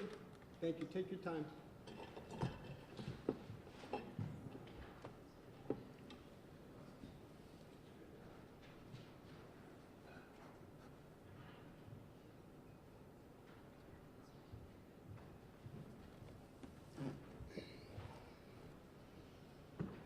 Thank you. And just, again, pull yourself up to that mic. Yep. Then make yourself comfortable. May I proceed? Yes. Thank you. So, Ms. Fitzsimmons, the last discussion we were having was that you were arranging to meet Mr. Elaine at the North Andover Common, is that right? Yes. And did he call you about it when you were on your way to CPR training? He called me. I think I was putting Caden in his car seat. I missed it. And when I got on the road, I called him back. And what was the conversation about meeting up? It was quick. It was, Kelsey, I'm on my way to North Andover right now. My mom just gave me gas money. I'll meet you at the Common at 2. And I said, okay, I love you, bye. And the phone call had already hung up. Okay. And after that, you went to work? I went to work. With Caden? With Caden. And what was the schedule, what was on the schedule for today, for that day at work? It was a 1-hour CPR training, so it was going to go to about 2 p.m. So it was 1 to 2? Yes. Did you get there on time? I think I got there a couple minutes early. What was the layout when you got there? Who was there? Where'd you go? What was the general kind of mood of you going there? So, I knew it was going to be held in the community room. I was told prior that's where it was going to be held. So right when you walk through the officer's entrance of the police department, the community room is the first door on your right. So I just entered right through there. And you had your baby? I did. And it's fair to say this isn't a visit to the police department where you're in full uniform or anything, right? No, I was in a t-shirt. And that's because you're going to be training, working on, those rubber dummies that you train for CPR with, right? Yes. Okay. Who met you when you got to the police department? Who was there? Detective Gordon was conducting the training. I'm sorry, did you say Gordon with a G? Gordon, yeah, Gordon. And you saw him? Yes, he was conducting the CPR training. Did you see any other friend and colleague officers around that time period? I saw Lieutenant Domenico as well. And did you have a chat with him?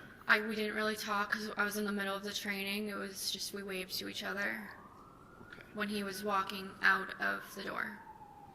What happened with Caden while you were doing the training?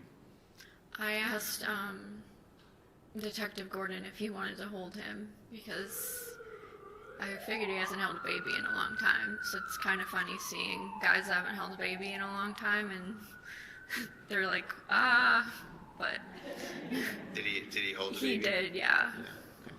And is he someone that you trust to hold your baby? Absolutely, yes. Do you let just anybody hold your baby? No, Detective Gordon was my drill instructor for my 6-month police academy. So I knew him more because of that. I saw him every day for 6 months. You trusted him? Yeah. And how did the training go? It went fine. Normal. Passed. How long did it take? It takes about an hour. What time did you finish? I think it was around 2 p.m. Who else did you see while you were at the station? Just Lieutenant Domenico. I was supposed to pick up my radio from an administration office upstairs. And I had texted the person that was giving me the radio and said, I'm just going to grab it tomorrow because I was more focused on go to the park. So I was like, I can just drive to the station tomorrow and grab my radio. Were you, quote unquote, on the schedule? Yes. Start soon? Yes. And what was the schedule when you were going to start? I was going on to the day shift, which is 8 to 4 p.m., and I was supposed to start on July 4th. You left the police station at about what time? Detective Gordon walked me to my car. I probably pulled out around 2:05. Where'd you go? I drove down Osgood Street to the Common. Who's this guy, Hunter Hassam? That was one of Justin and I's mutual friends that lives in the town of North Andover. Did you go by his house? Yes, so the only logical way to get to the Common from the police station is to take Osgood Street, which is what I did, and he lives on that street, so I had to drive by his house when I was on my way to the Common. Did you see anything at his house that surprised you? Yes. What did you see? When I drove by, I saw Justin's truck, and at first I thought nothing of it. I thought maybe he got into town before I got out of training and stopped in, like that would be normal. But then I started noticing other cars I recognized there as well. And Whose cars were those? I saw my maid of honor's car, Katrina Caruso. I also saw people standing outside near his pool. I know I saw his sister, Courtney, Justin's sister, and I know I saw Michelle Mitchell, which was another one of my bridesmaids. So I was like, what is going on right now? This meeting was not something that you knew about? No, I was supposed to be meeting Justin, and Justin was at our mutual friend's house with people, and I just was so thrown off. I was confused. Did you actually see Justin as part of those people you saw around his pool? I drove by quick. I saw a group of people. I recognized the trucks and the people I did definitively see, yes. I know Justin was there. From the truck? Yeah, from his truck. Okay. So in terms of your confusion, are you wondering if he's there or if he got a ride to the Common or something like that? Why didn't you just stop there and say, hey, what are you doing? Well, because I was just driving by, and then I was like, well, that was weird. So I tried calling Justin, and then that's when it just communication stopped. No more, he was not answering my texts. He was not answering any more phone calls. I even went as far to text his friend Hunter and say, what is going on right now? And am I allowed to say what Hunter said back to me? So did he respond to you? He did, yes. Did it affect your state of mind about what was going on? No, it confused me even more because he said, oh, everyone's just meeting up for people who forgot things at the house from the bachelorette party that happened a couple of days prior. He said everyone was meeting there to pick up things that they forgot. And I was like, meeting in North Andover. And I was trying to make sense of it, and I was like... Did that add to your confusion? Yeah, because I was like, this person lives... Sorry. Yarn, do you have a question? Yeah, so who said this and how? I didn't catch. So I had texted when Justin had stopped answering me. Yeah. I texted his friend whose house he was at, and I knew he was there because I had to drive by from. This is Hunter. This is Okay, Hunter. all right. Yes. Now I get it. Okay. Yes. Okay. So I texted Hunter, and he told me everybody was meeting there to get things that they left at the bachelorette party, and it's like, that's in my mind, that made me even more confused and didn't make sense because everybody lives here, there, why meet in North Andover? Let me stop you right there. So as a result of that kind of adding to your mindset, sounds like adding to your confusion, right? Confusion, yes. Did you stick to the plan to go meet him at the Common, or did you divert somewhere else? No, I went to the Common. Okay. And you got there what time? It was probably like 2:10. And did you wait there with Caden? I did. And approximately how long did you wait, if you can remember? It was at least an hour. It could have been more. Did he ever show up? He never showed up. What time, did you make a decision to get out of there at some point? Yeah, well, I was receiving other phone calls, which were adding to my confusion. Not what was said, but from whom? They were from Michelle. Okay. And she was the woman who testified here yesterday, right? Yes. And she indicated that she was trying to meet up with you, and you were... To get coffee. And you were trying to focus on I said, meeting with Justin. Trying to meet Justin. Okay. Like, I love you, I'll call you later. Trying to meet my fiance at the park. To Michelle, you said that? Yes. Okay. Did you go home after that? Yes. What time did you go home? It was at least an hour after 2 p.m., so sometime around maybe 3:30, because I know I was waiting a while at the park. Caden's bottle had run out of milk, or formula, I had to go home. Now, as you sat here for the last couple of days, you've heard a lot of business about where you parked your car. Do you remember that? Yes. So you didn't park in your driveway, right? No. And you're adjacent to a school at 125 Phillips Brooks Road, right? My neighbor to my right is And school. I should say for the record, your home is 125 Phillips Brooks Road. That's my home. Single-family house in North Andover, right next to what school? The Atkinson Elementary School. And there's a big parking lot next to your fence line? Yes. All right. And when you came back from the common, you parked in there. Yes. Why did you park in there? Because I didn't know what was going on. I knew something was going on. I first have my fiance just not showing up to meet me and not talking to me anymore. And then somebody that doesn't know I saw them trying to call me, and they're trying to meet up with me. I'm trying to meet up with Justin.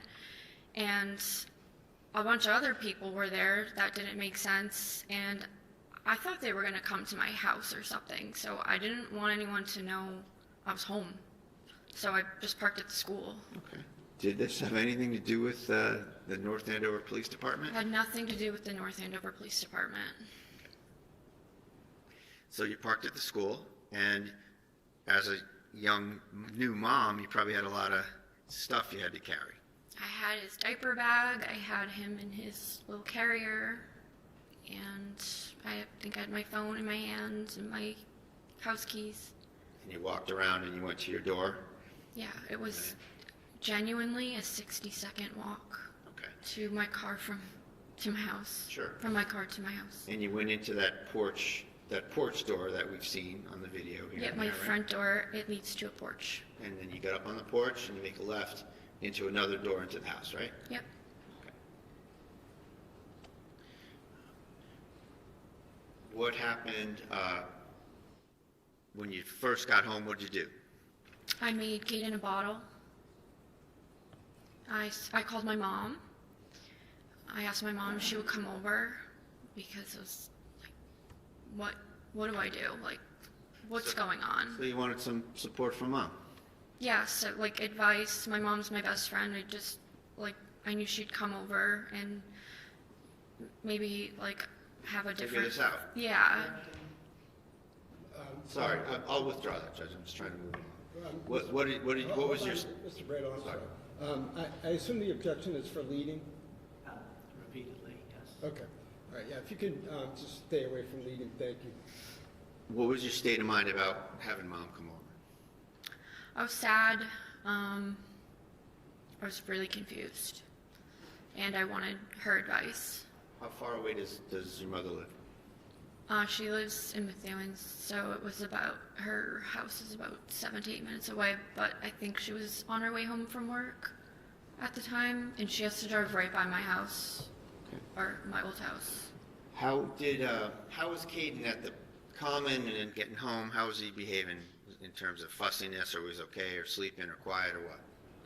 I ran out of his bottle while at the common. I thought I'd brought enough. I think if my if our plans played out, I would have had enough for taking a walk in the common.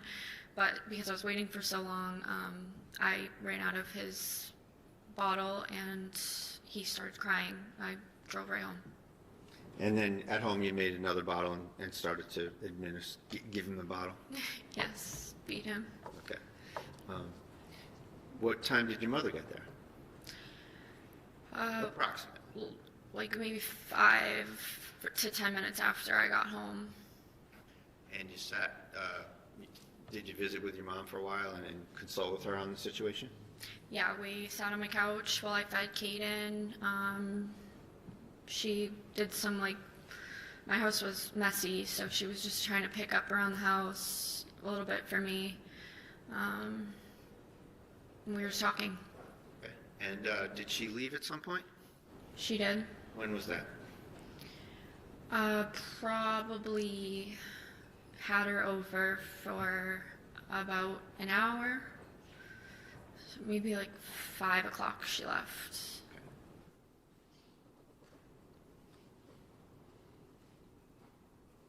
Was her car in the driveway?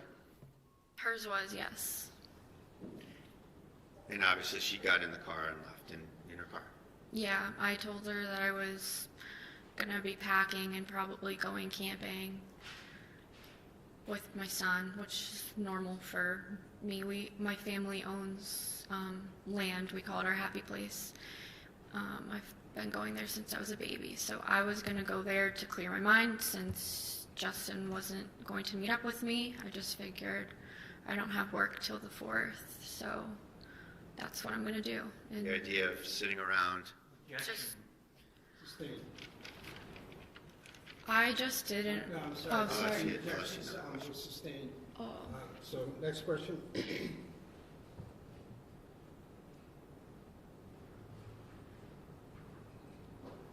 Why did you want to go up to the land? To clear my mind, I've brought Kate in there 2 times before, and for a 4-month-old baby, he crushed it up there. He loved it. So I just thought, I texted Justin, I'm going to my land. He knows what that is. He proposed to me there. He knows I call it my happy place, and I told him I'll send you pictures when I get service, and I love you because there's not good service up there. And that was the last thing I ever said to Justin. When your mom pulled out of the driveway, did you get a visit from the North Andover police? I heard someone knocking on my front door when I walked up to the porch. How long after your mom left did the police knock on your door? I know now approximately 3 minutes. And what were you able to do to figure it out pretty well? My home has a lot of surveillance. My dad owns a security company, so my home had a lot of surveillance outside, so I was just curious, how long was it after my mom left that the police came, and I believe it was about 3 minutes approximately. Can you use the video system to refresh yourself on time intervals and such? Yeah, yes. And while we're on that topic, are there timestamps on the clips from your house? Yes. And do you have any knowledge of the accuracy of those timestamps? At some point, one of the daylight savings happened, so my cameras were 1 hour off. And how off? Which way off were they? If it said it was 5 o'clock, it was actually 4 o'clock. Okay, so it's an hour ahead. Okay. So, Hour ahead. All right. So in terms of any clips that come from your house, does the timestamp show hour ahead? Yes. Okay. So, are you referring to what's in evidence? Yes. Okay, all of those video clips? Yes, Your Honor.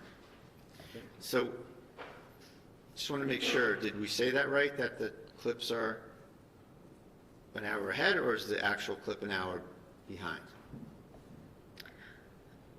I have to think about this, I'm sorry. It's okay, we can come back to it later. I do that all the time, that's okay. How long after your mother left did you hear a knock on the door? Like 3 to 5 minutes. Where were you when you heard the knock? I was sitting on the couch feeding Kaden in What my did- living room. What did you do when you heard the knock? I put the bottle on the coffee table. I got up with Kaden in my arms and I opened up the door. You walked out on the porch and... I walked out on the porch. So there's like 2 doors. My front door leads to a porched-in area. Walked out onto the porch. I opened up the front door for 3 police officers. And who were they? It was Lieutenant Daly, Officer Noonan, and Officer Houston. And Lieutenant, let's just go through each of them real quick for a second. Okay. Lieutenant Daly you talked about in terms of training and hiring and all that, right? Yes. And what about Officer Noonan? What was your relationship at the time with Officer Noonan? He had transferred after I had already started. We were on the same shift for a brief time.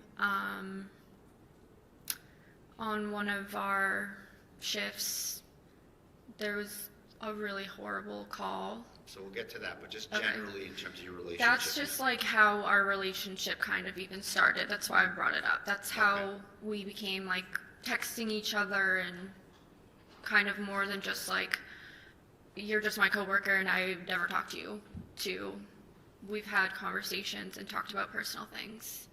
Did you think well of him? Yes, And to your knowledge, did he think well of you? I think so. So now you mentioned a particular call.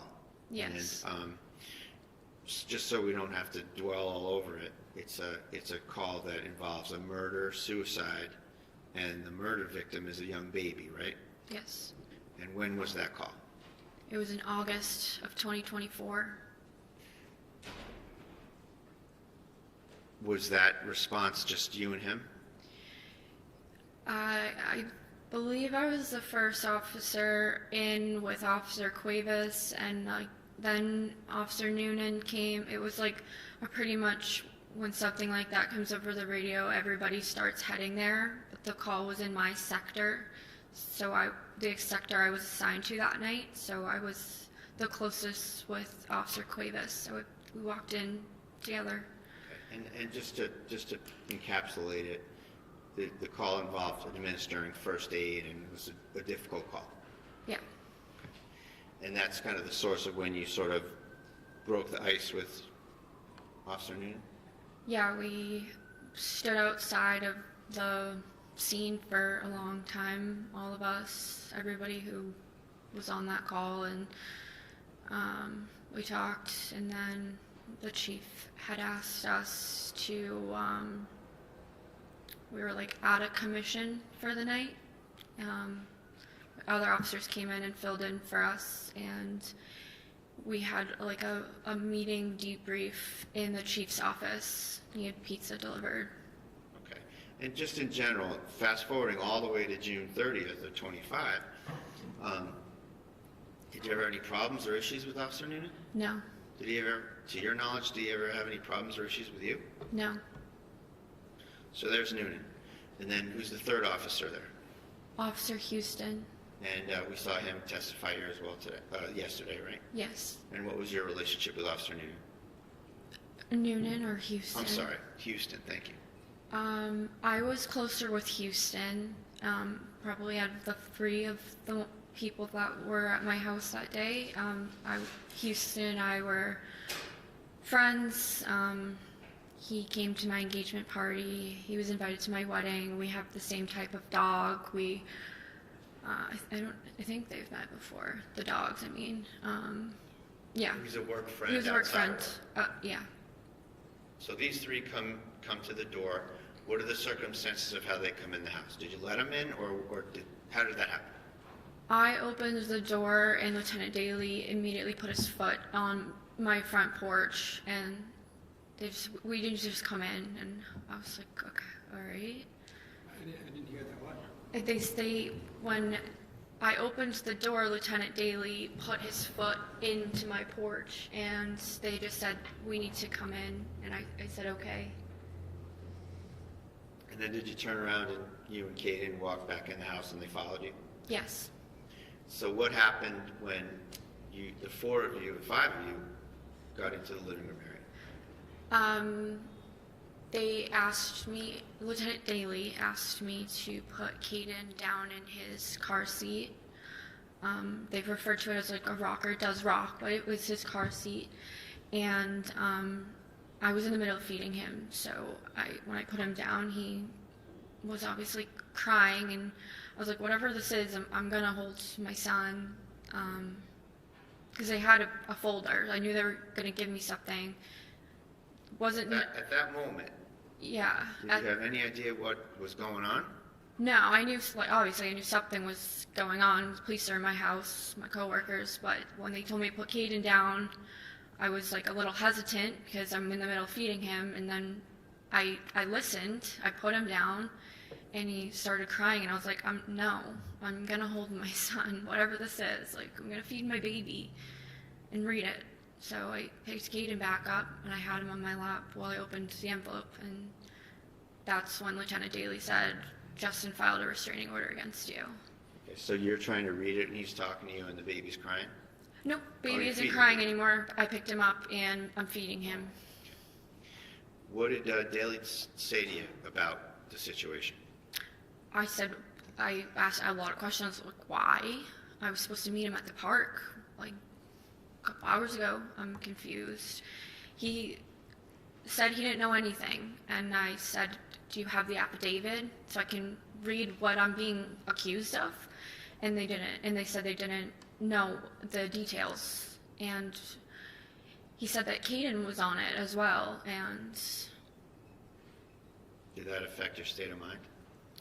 yes. How so? I knew in that moment I was going to have to hand my 4-month-old to a police officer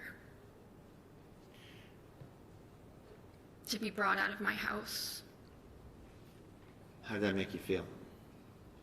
I don't know if there's a word. Sad. Were you able to have a minute or two to kind of comprehend it, or did something else immediately happen? I comprehended it. I was asked to pack a bag for Caden for about 2 weeks. Who asked you that? Lieutenant Daly said the court the court date was in 14 days, so he said pack enough for 2 weeks. And He said that to you? yes. Okay. So you didn't take it upon yourself to want to do that? No, they told me that I needed to pack a bag for Caden because he was going to go be with Justin for at least the 2 weeks till the next court date. Who was there when that was when that came up? That was when the three of them we were all in my living room. Did Houston or Noonan say anything at this point? No. I knew if I put Caden back in his car seat, he was going to cry. He loves being held. So the plan at that point was to go get some stuff? Yes. So you had to put Caden somewhere. Yes. And what did you do? I handed Caden to Officer Noonan. Why'd you give him to Officer Noonan? I could say I trusted all of them. But I knew Officer Noonan I know Officer Houston has no kids, and I knew Daly seemed like preoccupied, and I knew Noonan had kids, so I guess that's probably what went through my mind, but it really wasn't that much of a thought. I just knew I had to have someone hold him, because I didn't want him screaming in his car seat on the ground. Was he someone that you trusted to do that? Yes. What happened when you handed your baby to Officer Noonan? He took Caden from my arms. And what about the bottle? What happened with the bottle? He took the bottle as well. And what did he do with respect to the bottle and Caden? He was trying to feed him.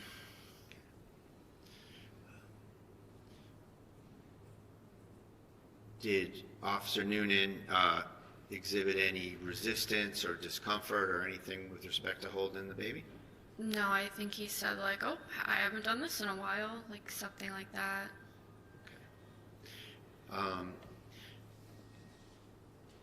What was your intention at that point to do? I had to pack his bags. And are you, as you're starting to go figure that out in terms of luggage, what do you need, where's he going, etc., Yeah. are you having kind of an unfolding thought process, if you will? Leading? Yeah, sustain. I'm just asking her what she's thinking, Your Honor. Just ask. What are you thinking? So it took. I grabbed one of my duffel bags and I first went in the kitchen, and as I was putting the bottles in the bag, it was just kind of like all setting in exactly what was happening, and there was just so many unknowns. And as I was packing things, I was like, okay, Justin just broke up with me via restraining order. We have a wedding in 4 months. Caden is not going to be with me for 2 weeks. That's an eternity for a mom, any mom. And everyone was just brushing over the fact that it was 2 weeks. And I was like, 2 weeks without Caden? And I just kept, in my mind was just going fast, like, I can't work overtime because I have a son now. I can't afford my home by myself without overtime. It was just, I lost everything. Even my doggy was on the restraining order. Maverick, my dog Maverick, was on the restraining order. So, my son... Was he your dog or Justin's dog? He was my dog. So I saw my baby go, my fiancé, my dog, my house. And I knew that was going to be my job too. Because whatever I was accused of wasn't good if at restraining order. And you didn't have the affidavit? No. Where did you go after you went to the kitchen with the duffel bag and the bottles?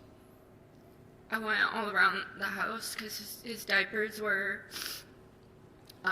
in one room on shelves. His bottles and formula were in the kitchen. His toys were in the living room, and his books and stuff were upstairs with his clothes. Tell us what you did on the first floor before you got upstairs. What was the packing there? On the first floor was bottles and formula, and he was just getting introduced to like purees, and I had just ordered purees from Target, so I packed all those too. Then I went into the, thank you, I went into, it was like our exercise room. It had shelving on the wall, and there was just like a ton of boxes of diapers. I just put those aside and was like, 2 weeks, a lot of diapers, so take the boxes. And then I went upstairs. All right, before you got upstairs, part of the order was that you had to give up your firearms, right? Yes. Did you say anything to the officers about the location of your firearms? Yes, I did. What did you say? I told them that they were in the basement. Was that true? No, Why did you tell them that? because I didn't want them to take them away. Why not? Because I wanted to be alone with my firearm and take my life. When did you make that decision? I made that decision as I realized I had just lost everything in a 15-second conversation with my coworker.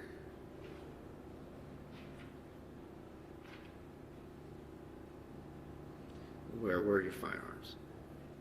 They were upstairs in a green safe.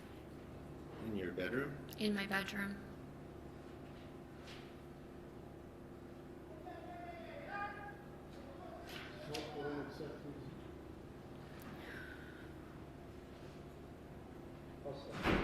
Thank you.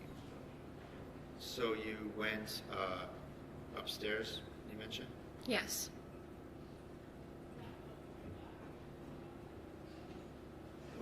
What was your state of mind at that point, whether or not Justin was coming over or not? I didn't think Justin was coming over.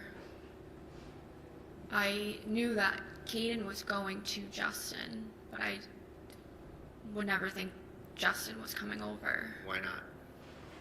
That's just not like normal practice to put a plaintiff and defendant in the same room intentionally. Usually you're doing the opposite as police officers, so I didn't think Justin was in the house. And the opposite being what? What's the opposite of what they did here? They let Justin in my house. So what's the normal procedure? Normal procedure is to separate people. It's like the first thing you do on any call where there's any sort of argument. You separate. Now, you've served restraining orders, you mentioned, right? Yes. Is there a provision in those orders for accessing property? I don't know about specific provisions.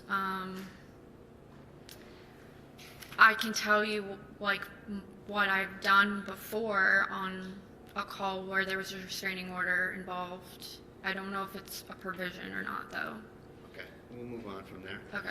So you were going to go upstairs, Yes. and you had made that awful decision already? Yes. What was your state of mind about whether or not you wanted to involve any police officers in that? I didn't want to involve anybody. I was trying to get everybody away from me. Why didn't you want to involve any police officers in that? These police officers in particular? 'Cause I wanted to be alone so I could kill myself. I decided that I was going to take my own life. I didn't want to involve anybody else in that. I'll just... Did you go upstairs back and forth a couple times, or did you just go up there once? I think I went up I think I went up at least twice. The second time I went up, I was up there for a while. Do you remember who accompanied you on each of these trips? It was Officer Houston and Officer Noonan. Was that the first time or the second time? That was the second time. And was there a visit upstairs before that? Houston and Noonan visit? Yeah, I was trying to hand them things so they would go away. Okay. Where did that happen? That happened upstairs. So I was first in the room. You walk up, there's a landing. The room on the left is Caden's room. I went in there first and I put books in a car seat because Justin's truck didn't have the car seat. And I handed it, I don't even know who I handed it to one of them. And I said, can you bring this downstairs? What happened after you said that? Somebody brought it downstairs and then they came back up. So you struck out in terms of what you testified to earlier? Yeah, I just kept trying to hand them things to make them go away.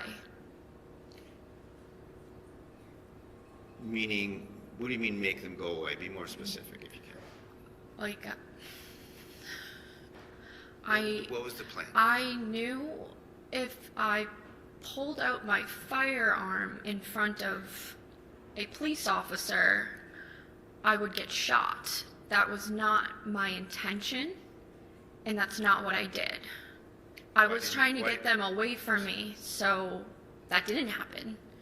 So they weren't put in that position, because I'm not dumb. I'm was a police officer, if someone takes out a gun in front of you, yes, that's a threat. Yes, that's somebody that you probably feel threatened from. So, but if you want to kill yourself, why not just let it happen that way? That's selfish. I would never do that. Even looking back now, like reflecting for 9 months, I think my decision to do it to myself was selfish to everybody who loves me, so I'll just leave it at that. I wanted to kill myself. Me and my gun, no one else involved. How many different times did you try to have the officers transport some stuff downstairs? Several.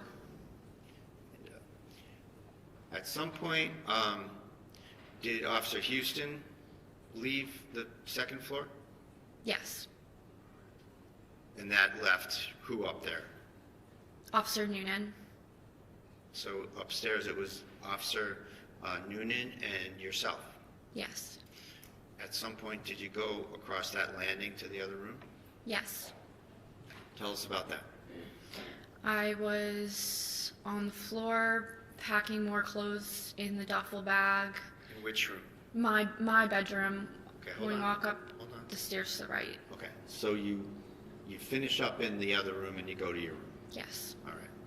Tell us the circumstances of where do you go, where does Noonan go when you go into your bedroom? So nobody came into my bedroom with me. I was asked, I can't even say who exactly, like I don't know if Officer Houston had come back up at the time, but somebody asked me, who is that downstairs? And I said, I have no idea. And Let me ask you a little bit about that. What was your state of mind about you being asked that?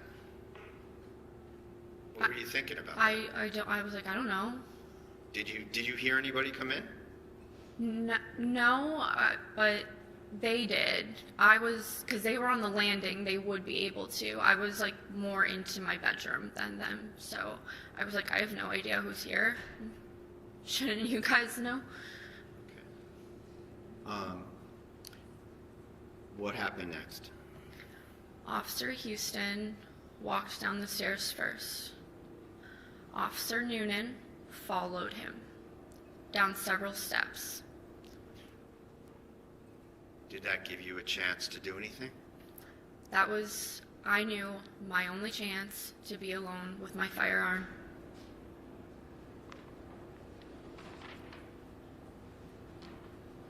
Show you Exhibit 51.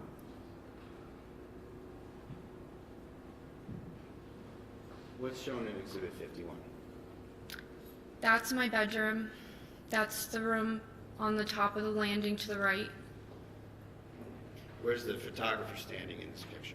He's standing in the doorway. When you went to go get that firearm, was there anyone in your view in that landing? No. Was this after you saw Noonan depart?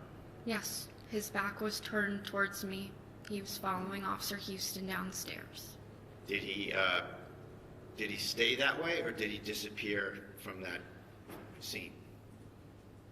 Well, he must have turned around at some point and walked back up the stairs because... You know how when you're near somebody that's going up and downstairs, you can hear going up and downstairs. Did you hear any particular number of steps? No, I'm certain I heard him and saw him walk down several steps. Okay. And how did that affect your state of mind at that very instant? I knew that was my moment. To do what? Kill myself. What did you do? So that shoebox was not on top of the green safe. At the time you were doing this?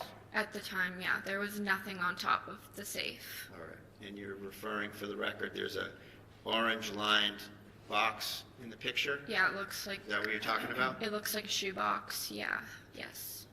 Mr. Brady, can you just give me a moment to catch Sure. up? Absolutely.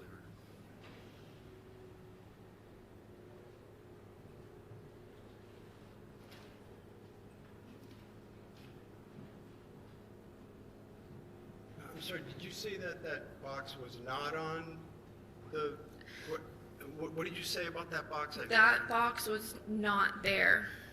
The top of the chest, I'm calling it a safe. It's a chest that locks. That's where I kept my firearms. The top of it, nothing was on it. So whatever was placed there after, that was not there before. Thank you. Ready to go, John? Yes. What about the chair? Is that how the chair was? The chair was turned the other way, because that was the chair I had rock-gated in. That was not facing that way. The back of the chair was up against the wall, I guess. So it's kind of like as you'd expect it to be in the room. facing Yeah, I would need to pivot like this to be right. So it was probably moved. My room is small. And to get at your guns in there, you kind of have to flip up the top of that chest. Yes. Where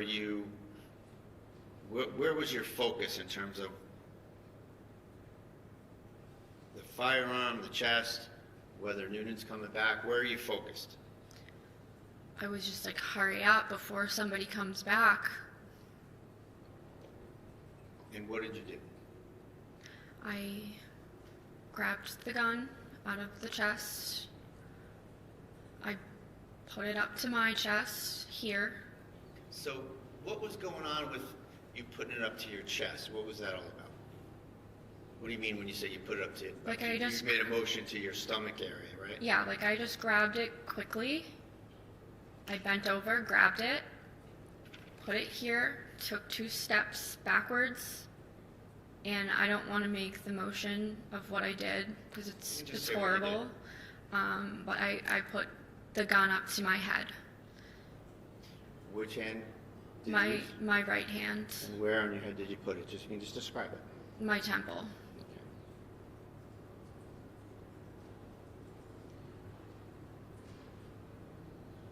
Was Noonan in the door frame by now? Not yet. He had just walked in, like when I pulled the trigger on myself, with the gun pointing towards my head. What happened when you pulled the trigger? He said, "Kelsey, no. Kelsey, no." I pulled the trigger. I'm sorry, but I said, "Fuck." What happened next? I got shot. How long after you said that did you get shot? I don't even think I got to the K in the word before I was shot. What would that feel like? What part? Getting shot in the chest. Hurt. Did the force of that bullet knock you in any particular direction? It knocked me backwards.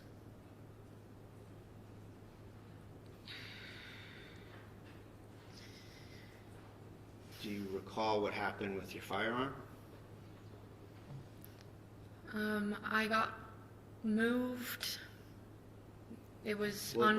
I'm sorry, Okay. bad question. I'll ask you a better question. Okay. Right at that point, as you're shot and you're flying back or falling back, or whatever you want to call it, can you remember what happened with your firearm? It fell out of my hands. It was to my head, and it fell out of my hand. And I fell on the ground, and the firearm fell on the ground. A couple of questions before we move on. At any point when you were doing that, when you had the firearm up to your head, was Noonan present during the time you raised the firearm to your head? Like when I motioned up to my head with it? Correct. No, he was not in the room. Nobody was in the room. When Noonan came into your view, where was the gun pointed? The gun was pointed at my temple. At any point, did you move the muzzle of that gun No. towards Noonan? No, never. Did you move it anywhere? No. Never. Did you ever intend to harm Noonan? Never.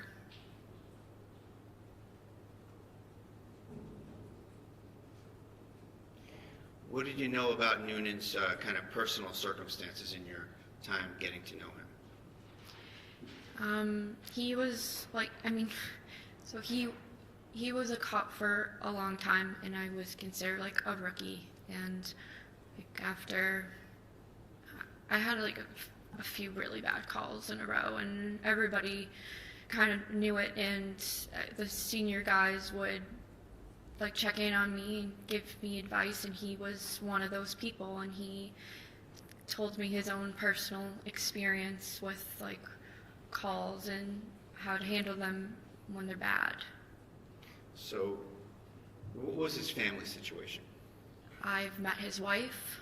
I knew he had a son just by like talking. Did you want to involve him in your tragedy? I didn't want to involve anybody. I wanted to take my own life. I never pointed the gun at a fellow police officer. It never happened. When you went onto the ground, what did Noonan do after he shot you? I thought he walked away, and Lieutenant Daly came over to me, and then I think Noonan walked back over to me, and like I couldn't say anything, really, but I couldn't breathe, and I think I was just like, why did you do that? I'm like, it hurts, and then I just wasn't able. Say that? I said, why? Like, why? And he was holding my hand. Officer Noonan was holding my hand. And I said, why? I was so confused. Why? Where was Daly? Daly was there. What was he doing? He was on the radio. I don't know what he said exactly on the radio. I'm assuming, like... So, you get shot, and you got shot in the chest, right? Yeah. Lower chest. After being shot, how did that affect your ability, I sound like a lawyer, but how did that affect your ability to perceive things and recollect things? I went into, like, a huge adrenaline shock. It didn't feel like normal pain. It almost felt like absent pain, but it felt like my entire body was burning, and I was completely alert, completely awake the whole time. I was speaking as much as I could. My lung was punctured, so that's why I was having trouble breathing, but other than that, I was very alert and aware of my surroundings. Where were you laying in the room? I was laying between my bed and the wall where the air conditioner is. Were your legs parallel to the foot of the bed or somewhere else? I think so. Yeah, I think that they were. Were you bleeding? Yes.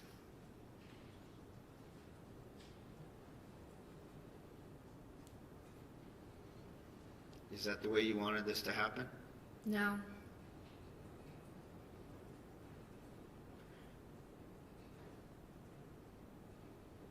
What do you remember next? The fire department got there fast. It felt really fast. They put me in like a bag. Like a sack? And like they were all tall guys, and I knew that my ceiling, you would bump your head if you're over like 5'10". So when they were carrying me down, I said, watch your heads. And they brought me outside, and I think when I was still in my house, one of the firefighters was trying to put oxygen on my face, and I was taking it off and just saying, I want to die, I want to die, I want to die. Did you make any apologies at any point? I think I said, I'm sorry, I tried to kill myself, I want to die. Like, I just didn't understand what just, like, I don't know what just happened. I tried to shoot myself, and then I got shot in the chest. Like, nothing really made, like, I was just in total disbelief and shock. Did you, at any point before you got taken out of there, did you hear Noonan saying anything about what happened? No. Did you see Houston yet? Houston, yes, he came in, and I think he put, like, medical, like, gauze on the wound. Somebody did. He had the medical bag. I remember that. Were you able to sort of perceive the first aid techniques they were administering to you? No, I wasn't paying attention to it. I was, like, trying to focus on breathing because it felt like I was choking. Like, it felt like I was drowning. So they bring you downstairs, and at what point in the trip downstairs and out of the house were you trying to take off the mask? I think the whole time. And when I was in the ambulance, I said to everybody, I'm a fucking idiot. I just tried to kill myself with an unloaded gun. I'm a fucking idiot. And then I said that to everybody. I said that to the hospital staff. I said that to all the firefighters. I probably said that when I was laying on the ground. Those were the words I just kept repeating. What were they doing to you in the ambulance before the ambulance departed in terms of working on you? They were working on getting a med flight. I had to get a blood transfusion. I finally agreed to keep the oxygen mask on my face, and they were doing my vitals and just trying to keep me stable before I was going to be transported to the hospital. And what hospital did you go to? I was flown by med flight to Massachusetts General Hospital in Boston. So by helicopter? Yes. And then when you were in the helicopter, was there anybody that you knew in the helicopter? No, when I was in the ambulance, I was holding on to firefighter Smirtelni's hand. And can you spell that for the court? It's a funny spelling. Why don't you spell that, if you can? His first name's Kevin. And is it, let me take a crack at that. Is it Smirtelny? Yeah, I think you're right. Okay. And did he go in the helicopter? No, he was holding my hand the whole time I was in the ambulance and comforting me, and I asked if he could go in the helicopter. I didn't want to let go of his hand. I asked, can you come in the helicopter with me? And he said, I can't, no one can. Okay. So you get in the helicopter, you're getting transported to Mass General, is it? Yes. Now, was there another problem with the oxygen in the helicopter? It either like ran out or it shut off, and when you're in a med flight, you're laying down and there's a person flying the helicopter next to you, and I just like tapped him and like gestured. It felt like I was drowning again. Felt like I was choking I couldn't get a breath. So I just like told him, like, I couldn't talk, but I gestured like to the oxygen that was above me. It wasn't working. I think they had switched the tank or something, or turned it back on. Something happened, but my oxygen got shut off in the helicopter, and they had to fix it. Was that indicative of maybe some kind of a change of heart about whether you wanted to die? Yeah, I think so. It's hard to say in those exact moments because it took a lot of healing from the moment I decided to make a suicide attempt to now to be healed mentally. So I don't know what my exact thoughts were in that moment, but I know when I got to the hospital, I said, I'm a fucking idiot. I tried to kill myself with an unloaded gun. How could I be so stupid? What was the length of time that you were at Mass General? Like the length from when I was admitted to discharge, it was 53 days. And how many operations have you had? I've had 5. And what were the kind of the main issues that the... Objection to the relevance at this point. Relevance? Just the circumstances, Your Honor, of what happened to her. Sustained. May I have a moment, please, Your Honor? Yes. Take your time.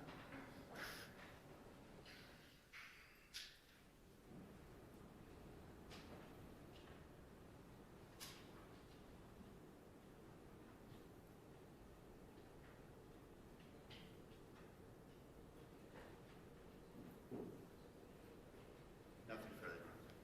All right, so Cross, I need to, let's take a 10-minute break, please. All right. Stand in a 10-minute recess. Please exit quietly if you're going to exit. Thank you.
was muted. No, I hit that.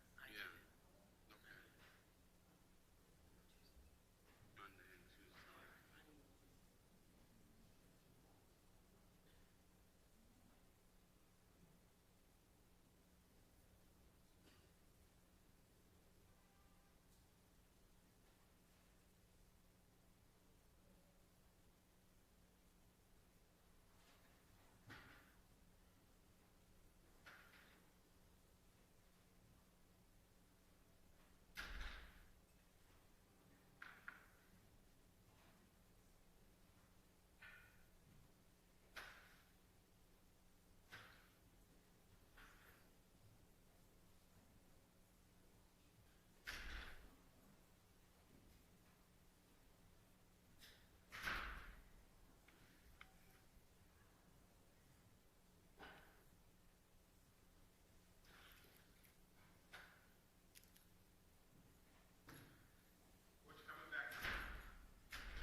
We're back in session, you may be seated. Your Honor, we're back on record in the Kelsey Fitzsimmons matter. All counsel and the defendant are present. Okay, Ms. Fitzsimmons, you may resume the stand. I think we're ready for cross, right?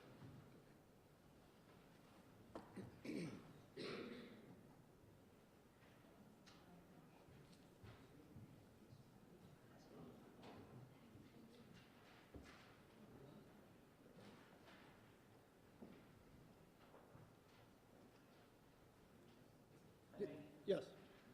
You know as your time as a police officer that domestic calls are the most dangerous. True? Yeah, that could be true. It could be true. Well, they're the most dangerous, right? That's where. Yeah, I go into every call thinking it could be dangerous, but I guess domestics are. If that's a fact, then yeah, sure. Okay. Can you just keep your voice up? Yes, sorry. That's okay. Sure. Well, okay, we'll step back and we'll go with your point. Every call is dangerous, right? It could be. Sure. Well, you have to treat it that way. Yes. Right? Because you don't know what you're walking into. Yeah. Domestic calls, like we just talked about, can be especially dangerous because you're dealing with people who are sometimes highly emotional. Right. Okay. That's why you always separate when you get to a scene. And we'll get to that, okay? And I agree with you that you need to keep people apart. Right. You also need to. Excuse me one moment. Yeah, you're going to need to ask closer, cross closer to the mic. Okay. Thank you.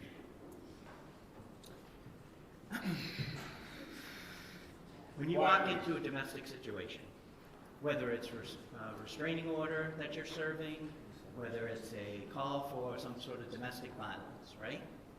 You walk in there with a heightened sense of awareness. Is that fair to say? As a police officer, you always have a higher sense of awareness. Okay. But domestics are kind of a different animal sometimes, right? Yeah, I guess so. And because emotions are involved, true? Yes. And sometimes the opposite of love isn't hate, it's anger, and things can go in 9 different directions in a minute. Is that fair to say? Sure. When you're dealing with someone who you know has a mental health past, it can be even more volatile, correct? Volatile. Yes. I wouldn't use that word as it pertains to mental health, sir, respectfully. There is as a police officer, there is a heightened sense of awareness, right? You're taking all the information in. In every call, yes, Sure. yeah. Well, domestic violence call in particular. You don't agree with me? No, I do. I agree with you on every call. A heightened sense of awareness is key to being a police officer. So domestic, car accident, anything. We go to work in a bulletproof vest. Exactly, that's my point. Yeah, we have And so, to. When you go to a domestic call, you try to separate people, right? Yes.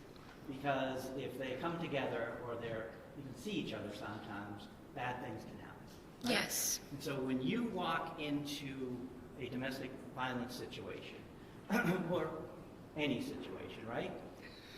Your first order of business is to keep everybody safe. Fair to say? Yes.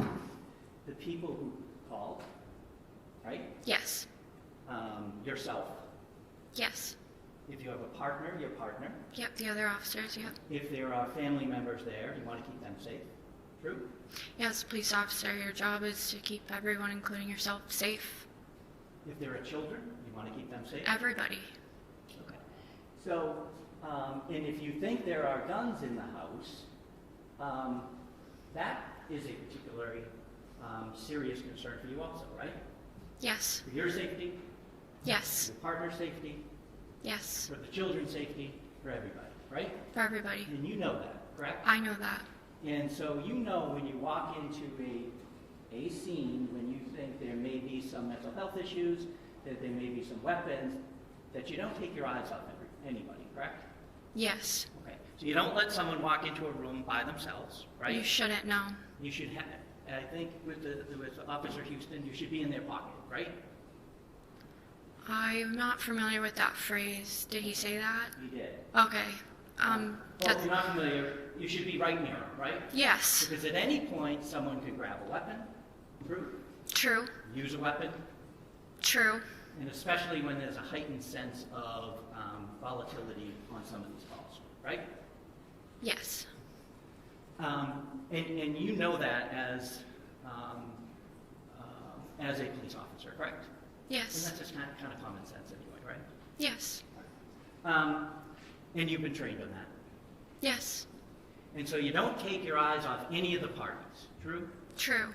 Right. You don't leave them alone. True. That's what you're trained to do, that's what you're supposed to do, and that's pretty much common sense of what you do. That's what you're supposed to do, yes. Right, okay. We agree on that. We do. Now, if there is you are a police officer, so you know other divisions of the forces, correct? Like SWAT. You understand what SWAT is, right? I was a very new police officer. I was only on for about 2 years. I'm not familiar with SWAT. I know it a little bit. Okay, so we'll talk about what you know. Okay. SWAT is like a special weapons tactical team. You know Yeah. that, So right? I know that. I don't know exactly what their job functions are or what they do. Do you understand that they respond to highly volatile situations that are dangerous? True? Yes. If there is a weapon involved, somebody's barricaded, there's an active shooter, they respond. Yeah, correct? they go to everything that's bad. Okay. Because they're highly trained to deal with those situations. True? True. Okay. They're the ones who see guns all the time, see violence all the time, and have to react to a weapon. True? True. Okay. Because not every call involves a weapon. Some of them are, like you said, car accidents. True? Every call is very different. Yeah. And so, but those guys are trained and picked because they deal with that stuff well. True? I don't know how they're picked or trained. I know nothing about their training or the process of becoming on SWAT. Okay, but you know to call them if something happens. That wouldn't be my job, but my supervisors. But yes, we can agree to that. Yes, Okay. they get called to bad things. I know this. They get called to bad things and have to deal with bad things. Yes. And you know that as a police officer, you need to qualify and get trained in order to do certain things. If you're on, like a domestic violence officer may have to be trained in domestic violence to be in a unit like that. True? Yeah, I mean, we didn't have that on my department, but I have heard of that on other departments. Like a domestic violence detective would probably be trained more in that sense. Right, so there's sometimes specialties Yes. that people focus on that Yeah. people are prepared to deal with better than other people. True? Yes.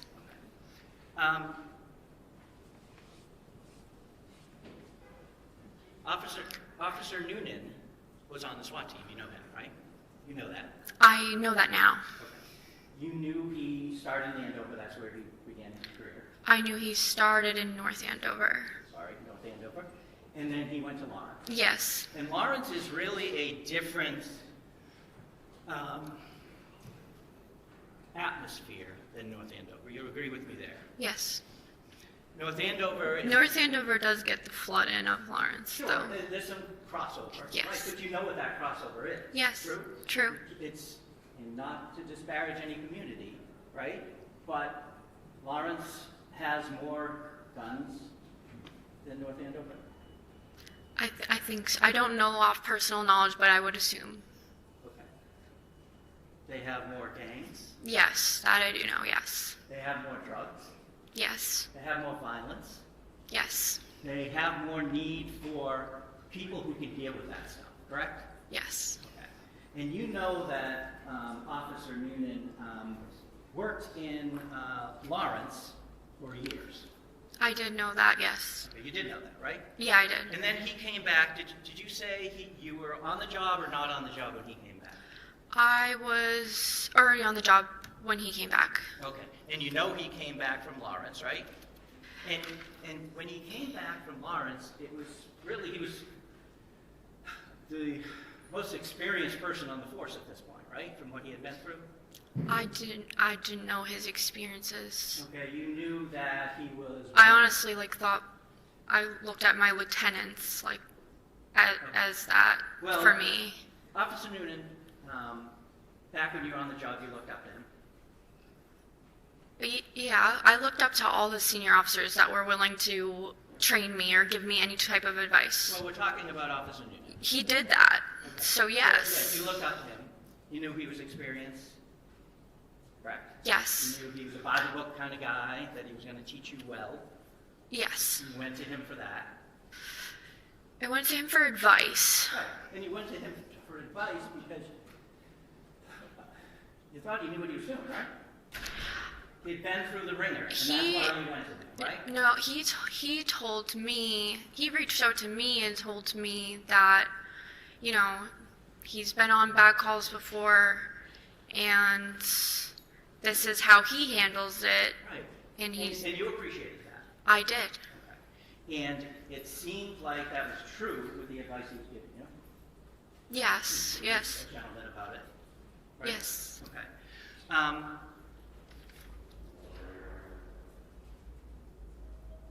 Justin's a different story in your life, correct?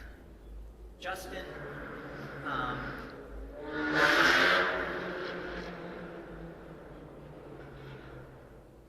on June 30th, you had said that what was happening was a surprise. I don't know if you used those words, but the demeanor you gave off was this came out of the blue, right? I was very confused. You were confused, but and we're not going to get into it, but stuff that happened that weekend before, that Saturday night, that would have given you some inkling that something was wrong, right? I was aware me and Justin were in an argument. I was aware the second I woke up in the morning, that's why we were planning to meet. So it wasn't a surprise that there was some strife between you and him at that point. No, I knew that. I'm saying I was more surprised about being ditched at the Common and the police involvement. Those were Well, the police had come to your house on that Sunday to check in on you, correct? I got accused of. I'm not asking what you were accused of. They came to see if I was okay. They thought I was in a car accident. I was never in a car accident. Okay. But they came to you because they were concerned about you, right? They thought I was in a car accident. Okay. And on the Monday, Somebody told them that. on the Monday, well, okay, we'll get back to that. Okay. Okay. On the Monday, you were surprised by this order, correct? Yes, I was surprised by the order. And you say that you have no idea why this has happened. Right. You eventually think that you're, well, you know Katie's going to be taken away from you for a short period of time, right? You say short, and that's fine. But he was 4 months old, and it was 14 days. That's an eternity for me. I grant you that. Okay. I grant you that. Thank you. That is a significant amount of time for any parent. True? Yeah, it's Okay? true. So I'm sure that was devastating to you, right? Yes, yes. And it was Justin who was doing that to you, right? It wasn't the police.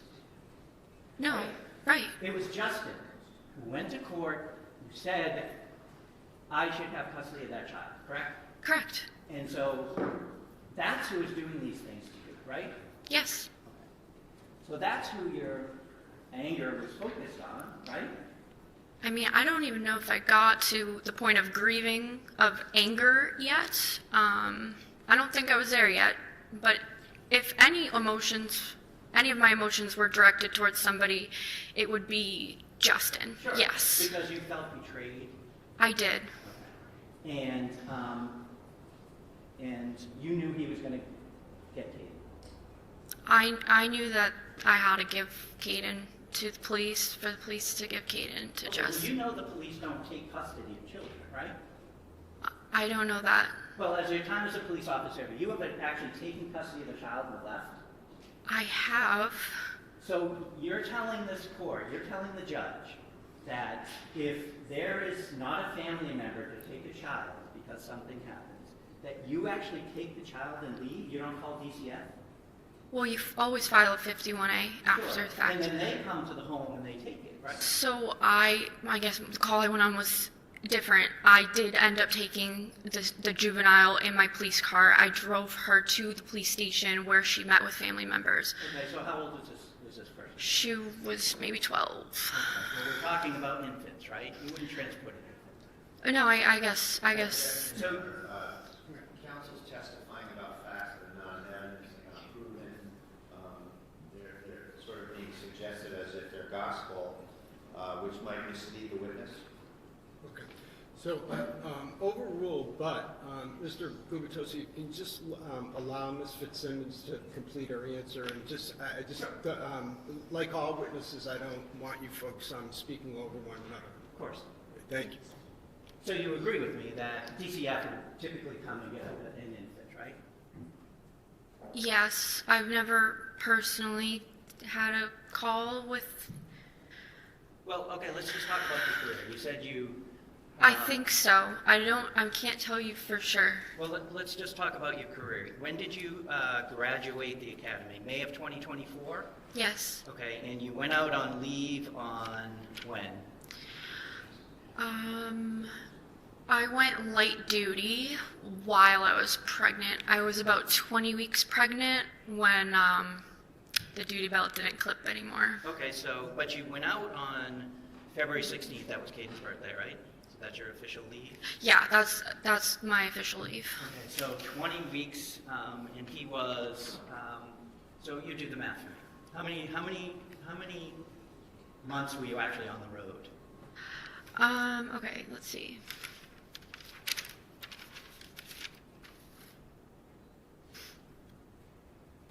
So like 7 months, and then I was light duty.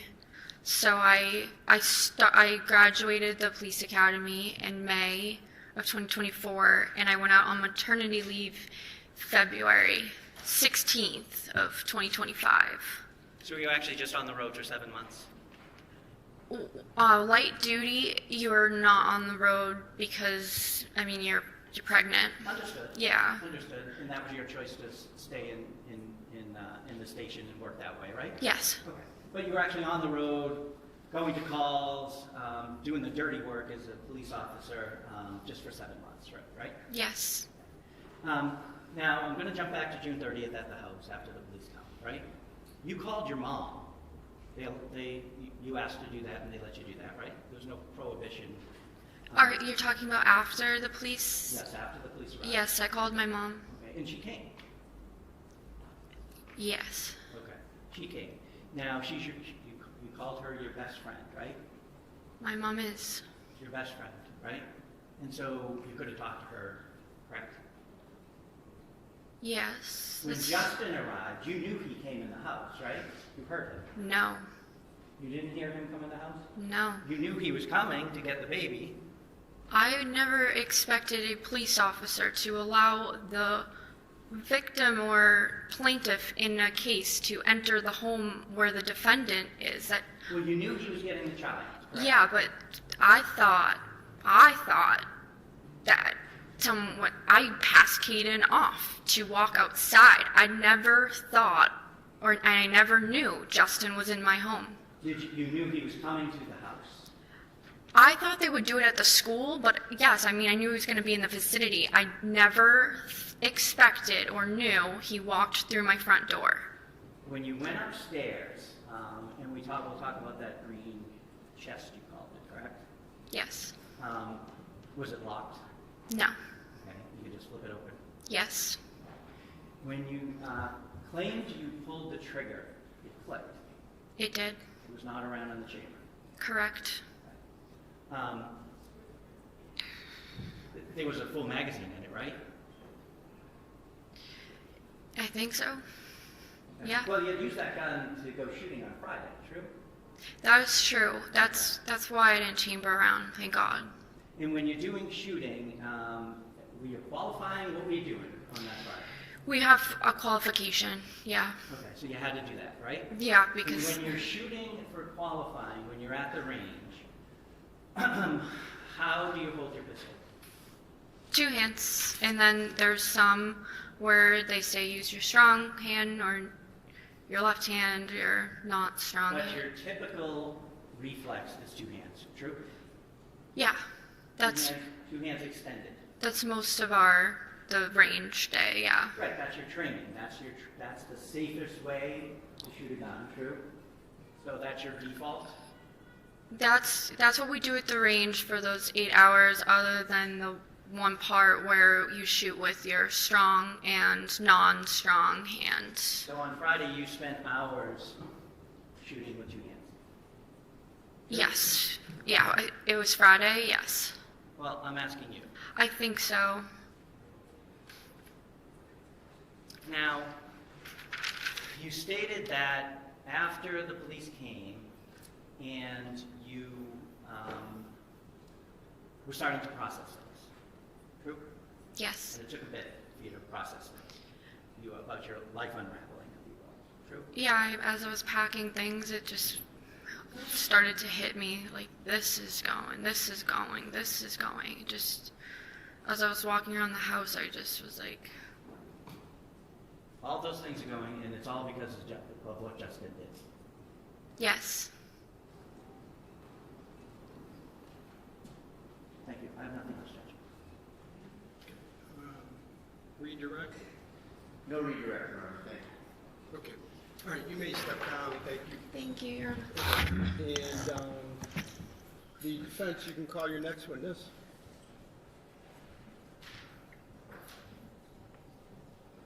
Your Honor, the defense. Okay. Aside from Aside from what? the view. Okay. All right. so can I see counsel at sidebar along with Ms. Fitzsimmons?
So, you know what, a couple of things that we discussed at sidebar.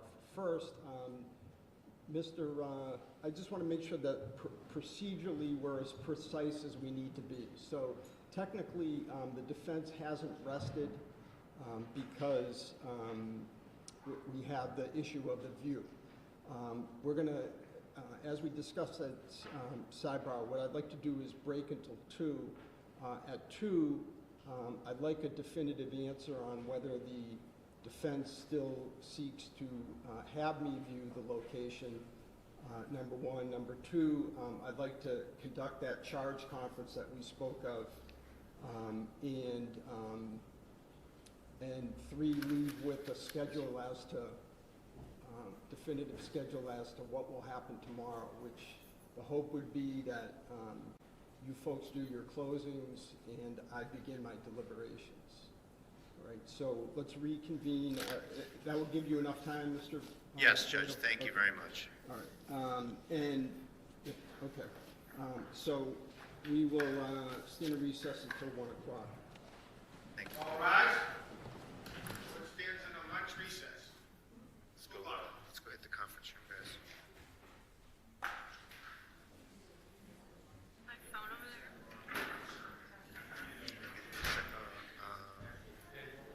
It's right here.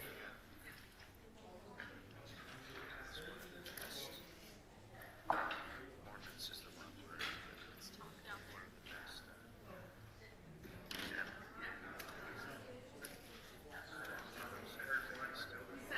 I know what he said.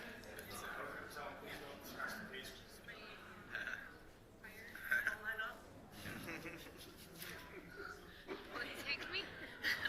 Get your ass back to Boston. I know this. Right. You want another word, you go, that's fine. 2 of those is